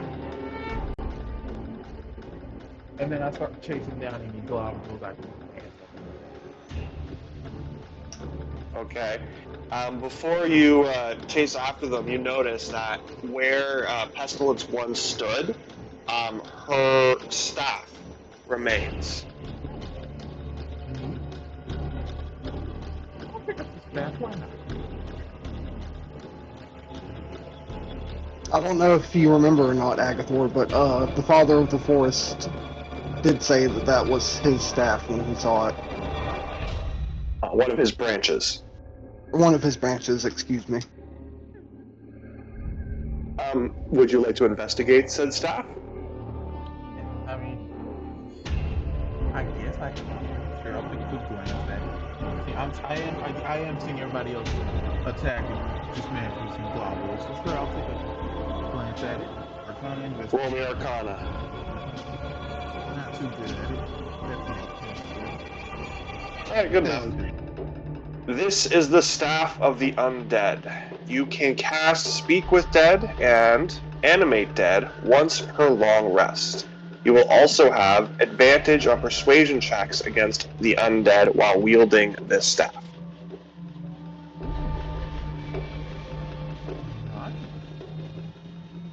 What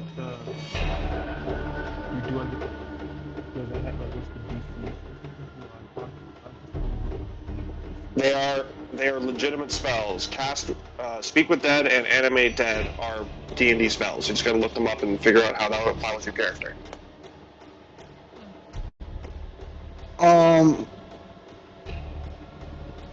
Okay, I would like to roll some kind of intelligence check to determine if I get the sense of that even one of these globs gets to where it's going, is that enough for Pestilence to restore itself? Yeah. Uh, I guess everyone can roll me that if they would like. I guess just like would it be just a general intelligence check? And investigation is fine. Okay, cool. For me.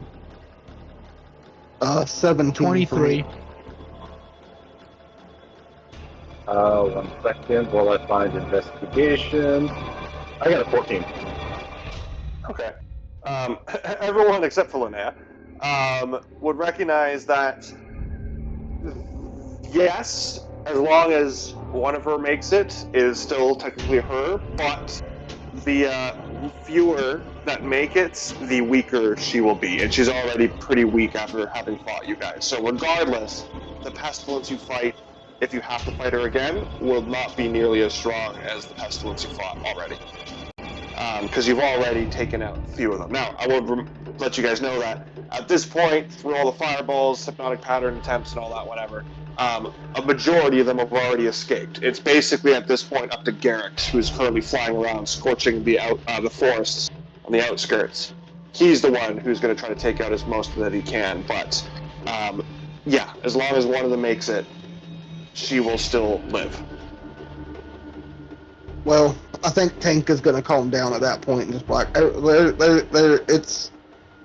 there's thousands upon thousands. We aren't going to stop every single one of these. Just refocus our efforts and see if there's perhaps any other clues around here. Anything else that'll help us if we're to meet again. I'll show the vial that I got. Are those globs like actively trying to escape the vial? Yes, you can see that. Not yet, but with time, this vial is not going to be strong enough, and they're going to burst from it. Can I do a quick little experiment to see if this stuff reacts to the what is it that I had? The unicorn horn and the Griffin feather? yeah. Can I just see if they have any kind of reaction to that? Like hold it up next to the vial.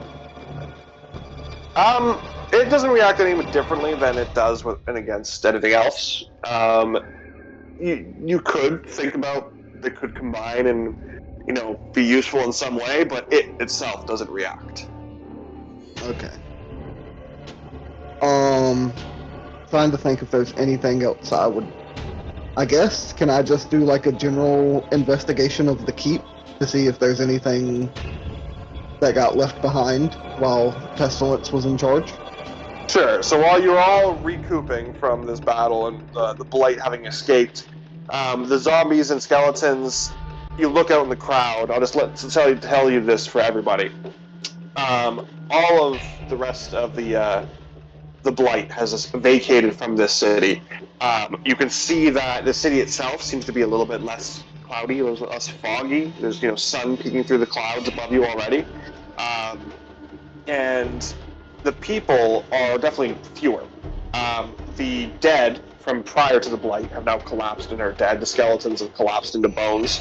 And the remaining living people that were blighted, they seem confused and kind of a little bit lost, but they're outside of the moat still. You guys within the moat have survived this endeavor and helped to rid some of the blight that tried to escape. But yeah, you're all still within the keep. If you want to roll me an investigation check, each and every one of you. I got a gentleman's 20 again. Net 20 for 23. Oh wow. Hell yeah. 12. I don't know why that was funny. It's the way they said it. Block, would you like to roll investigation?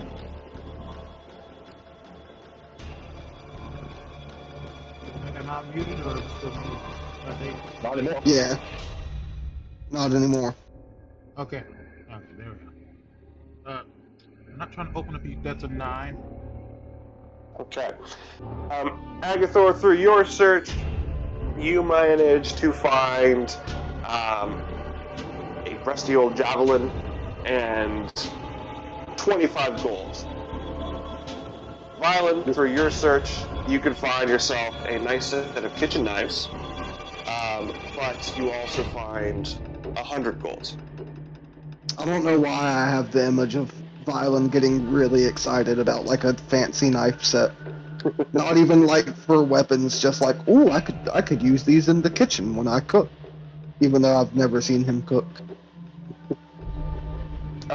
Tank and Linnea, what exactly is it you were hoping to kind of gain, glean, find while searching the keep? Anything magical, I think. For me. In fact, I'll probably do a ritual casted detect magic. I guess I would say information, really. I don't know what kind of information Pestilence would leave behind, but anything that could be useful against Pestilence. whether it's an item or documents, or I don't think there would be documents with this kind of enemy, or like a weakness of some kind other than fire, or like and if none of that exists, then I got it. magic items I know are exactly. I always know cool. exactly what I'm doing. I got it. Okay. Linnea, while searching through the keep, you find yourself descending down a staircase into the bowels of the keep, and you find a dungeon. A dungeon that the DM had prepared for if you guys had been defeated by your comrades, and then you would have to do a whole prison break shit. And so you descend down into there, but there's another staircase that, with a ladder, and there's a little cellar room with a ladder that goes down, and you feel this detect magic is pulling you down there. That is where you are most keen to head. And when you get down to the bottom, there's this kind of weird storage space, various crates and dust and cobwebs all over the place. But you're pulled to a back corner where you find the most glorious of all pillows in the entire world. Roll me an Arcana check. 19. This is the glorious pillow of incubating. I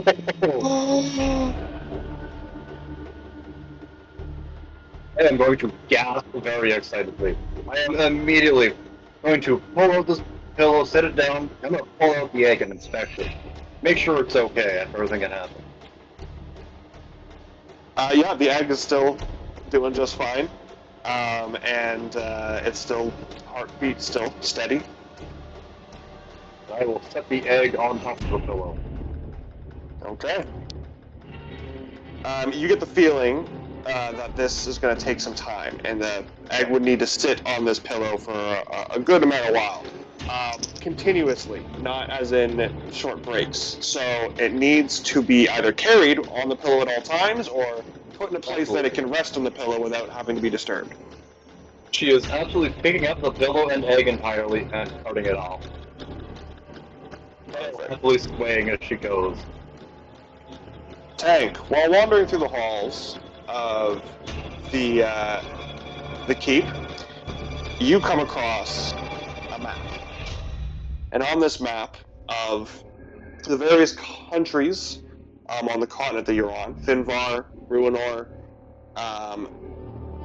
we haven't been to the other ones in so long I forgot their names, Barbadia and Quelia, you see dotted along the mountainscape surrounding Barbadia, kind of the border where you grew up in North Finvar. There are various locations spotted, and there seems to be something written repetition with such fervent energy that it's like carving into the actual map itself, but it's in a language you cannot decipher. I will roll up the map and put it in my dashboard of holding, and I'll show it to the group and see if any of them recognize this language. Also, let me check my languages real quick, because you don't know. I don't have very many languages. It's only Common, Elvish, and Draconic. Is it one of those three? Common Elvish. Can't imagine it's written No. in my native language, is it? No. I'll show the Written group. in Infernal? I'm just trying to. I'm looking up to see what language it would be written in. This is not something I had planned. I'm trying to make it up as I go.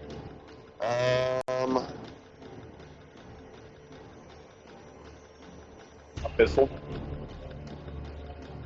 What one's Abyssal?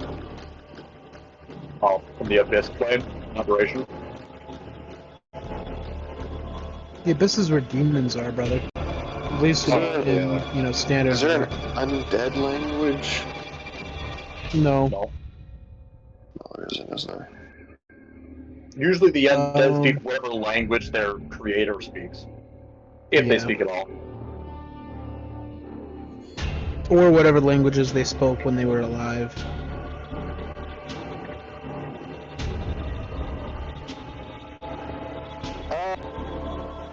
Sorry, no, it's going to be. Does anyone speak Dwarvish?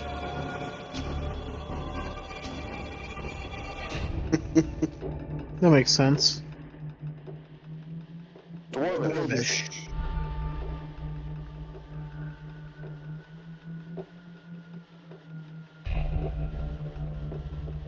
Yeah, that's a little bit of an oversight on myself, huh?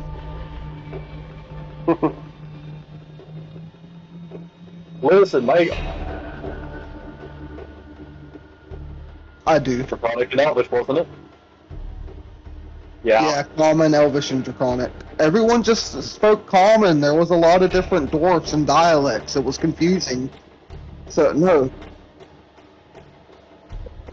I didn't pick Elvish. The app I used just decided it was one of it. Probably because of my background or my, something or another I chose led to Elvish being picked What for me. race are you?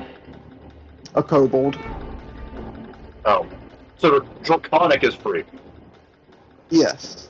Maybe I did pick Elvish for some reason. I don't know why I would have. But either way, we know where dwarfs are at, so no big deal. I feel like at the very least I can at least recognize that it is in Dwarven. Yes, you would see that this is in Dwarven. It's a language that you're familiar with, but you can't read it yourself. We need to go back to Kitmost anyway, so that Rylan can get his armor and that we can tell them it's safe to return to Paladin. Speaking of which, Tank, did I see you collect the vial of the pestilence before? I pull out the vial. Just kind of shake it.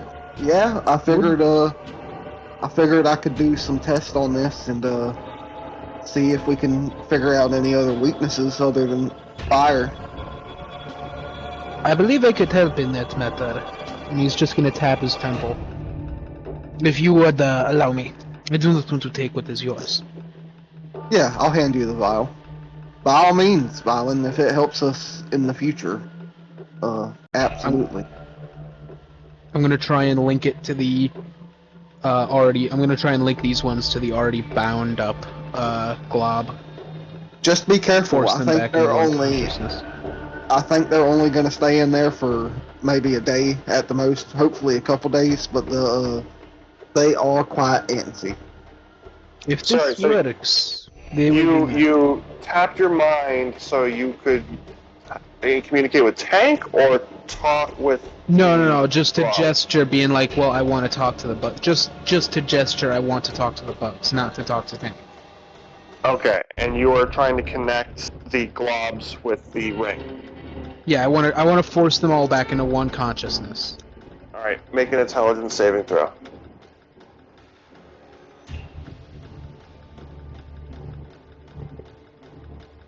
$15. I like how if you say it real excited like that, it makes it sound like it was bigger. You could sense that the globs in the vial, once connected with the ring, immediately became very, very agitated and were about to just burst from the test tube, but you managed to quell them and contain them. And then once you kind of disconnected from them, they calmed down. Interesting. Can I do some experiment? I'm gonna hand the vial back to Tank. Did not work as anticipated. I will level with you all. I do have an idea.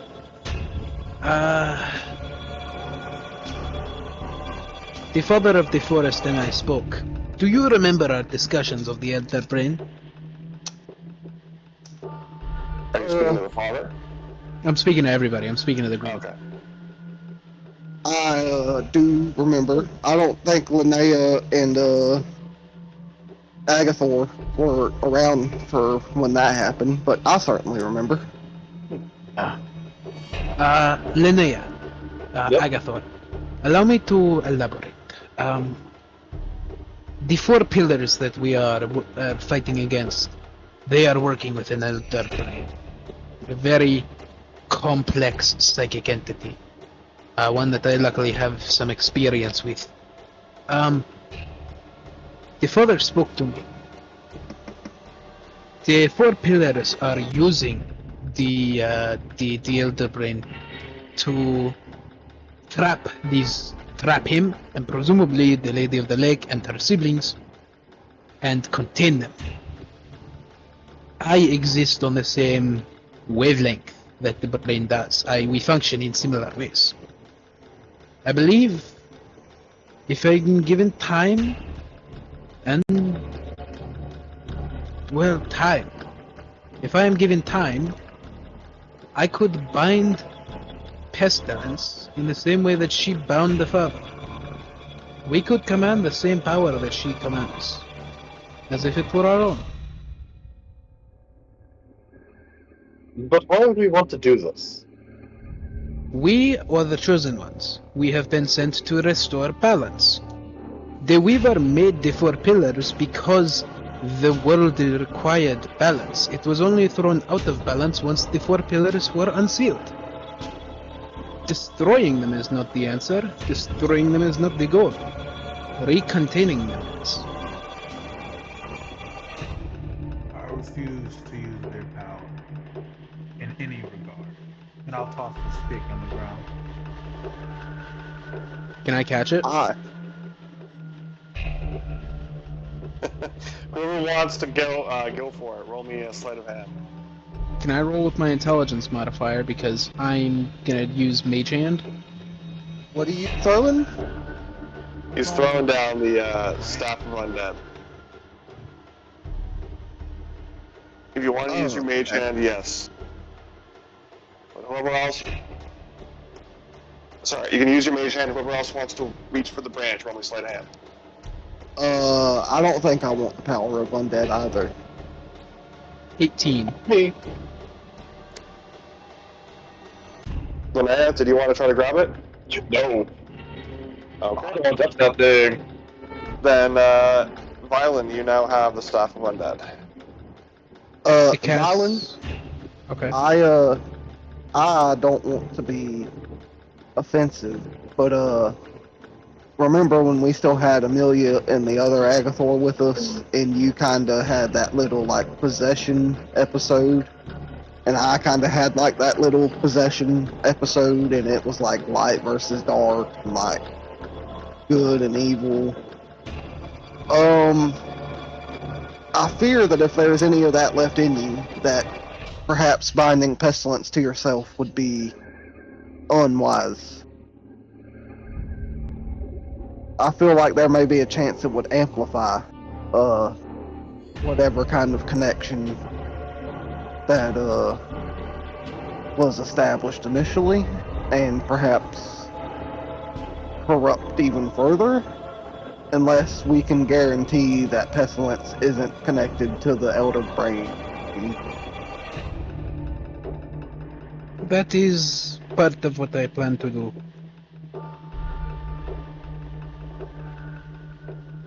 I plan to cut it off. I plan to isolate, Alright, well, divide parts of its brain. I have ideas. I understand your concerns. I do. This is why I haven't trusted you with the horn of heroes. the horn of heroes.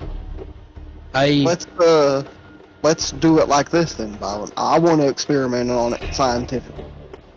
You essentially want to do the same thing psychically. Let's just, every time we decide to do some research, we do it together. That way, we can kind of provide our own checks and balances. Deal? It is a deal. I'll shake Violet's hand. Yeah, I'll shake yours. Okay. That being said, I have the glob bound to the ring. I have it controlled. I don't have it controlled, but I have it quelled, right? Yeah, unlike the ones in the vial, which are trying to escape and very likely will, this one seems to be contained. It's not going anywhere. Yeah, priority number one, Alan, is we need to get something much sturdier than this simple glass vial to keep in if we want to experiment on it long term. Yes, I agree. I'm sure there are there must be some, like, iron flasks about here somewhere. Can we roll Could we not- investigation to see if there's Yeah. any iron flasks, did he?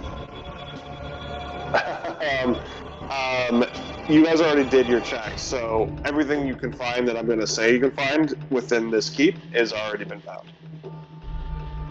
Okay. Even so, there must be a city nearby that has some Well, such. you are still Well, within yeah, the city. Yeah, I'm just saying. I misspeak. There must be Yeah. somewhere in the city that we can nearby. I think I tried to say somewhere in the city and somewhere nearby at the same time. Someone There nearby must be the city. somewhere Well, nearby within the city. I'm not really. Don't. We're not going to go beyond you guys vacating the keep. So if we're done with Yeah. we're done everything in the keep, then we're going to end today's session. We'll pick up next time, and you guys can find what you need to find within the actual city limits before you continue on with whatever else you decide to do next. repair the ship. Yep. What was that? I'll pull Tank aside real quick. To talk about Pull who? Tank. Tank. All right. Did you want to talk about Thor? Firstly,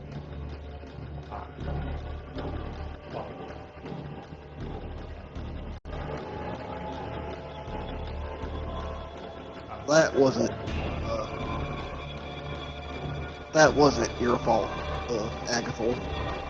Bylan has one of the strongest minds, perhaps on this plane, and even he was put under the same spell. So I hold no ill will.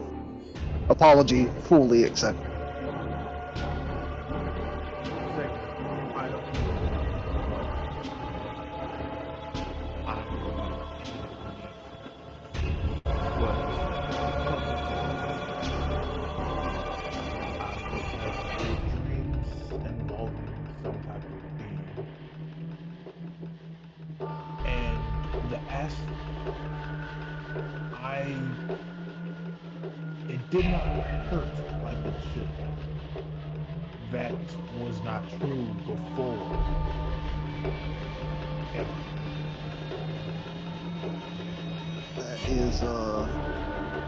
That is certainly quite interesting. Agatha, you might have missed it when I said it, but when Pestilence was defeated, anyone that was living that was infected with the Blight, they felt the Blight kind of leave them and regroup with Pestilence. So you and Violin are no longer Blight-ridden, meaning you are no longer resistant to poison, acid, and necrotic damage, as you once Well, were. he was resistant to the acid before he was infected, wasn't he? When we No. first got keep. So what Agathor is talking about is about that dream he had. That was when he got infected with the blight. So they've been infected for a while, but they were only possessed once Pestilence took over. Well, Agathor, I believe now that Pestilence has been defeated, that hopefully all those issues will cease. But if you continue to have these oddities and unexplained phenomena, then feel free to let me know, and I will gladly help in whatever capacity I may. And if I ever lose my way and turn against you, if there is no sure way to bring me back to your side, I give you full permission. And Don't worry, I did hit you with a firebolt at one point. good. I had no qualms. I understand that we are alliance, but living comes first. That's a shitty thing to say. I'm aware, But Fine. yeah, same to me. For some reason, I have a connection to the goddess, and she was a little bit out of whack from the beginning of this. So, like, if anything weird, if that is somehow manipulated against the team, I would expect the same from you all. For now, it's been overwhelmingly helpful the few times it has manifested, but with everything that's going on, who knows if that's likely to change or not. And then I'll say deal, and I'll shake Agathor's hand as well. It's making deal all over the place.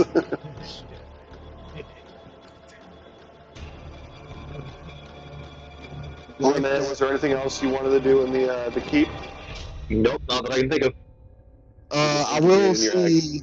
I'll see Linnea and the egg, and I'll offer some rope. I'm like, would you like to tie it to the pillow so that it doesn't, so you don't have to hug it the entire. You can still hug it, but you don't have to hug it. Yeah, sure. It's probably easier, just in case. Thank you. Yeah, I'll just cut off like 10 foot of rope Yeah. and pass it to Linnea. And I'll say Yeah. deal, and I'll shake Linnea's hand. Leia's hands are full. She looks Oh. very confused, and then probably she's kind of gagging both hands. Here, she'll give you a tail to pick. The dragon shoves his hand through the egg and shakes your hand. Like, no, I'm kidding. That doesn't happen. Okay, And so then- that'll be it.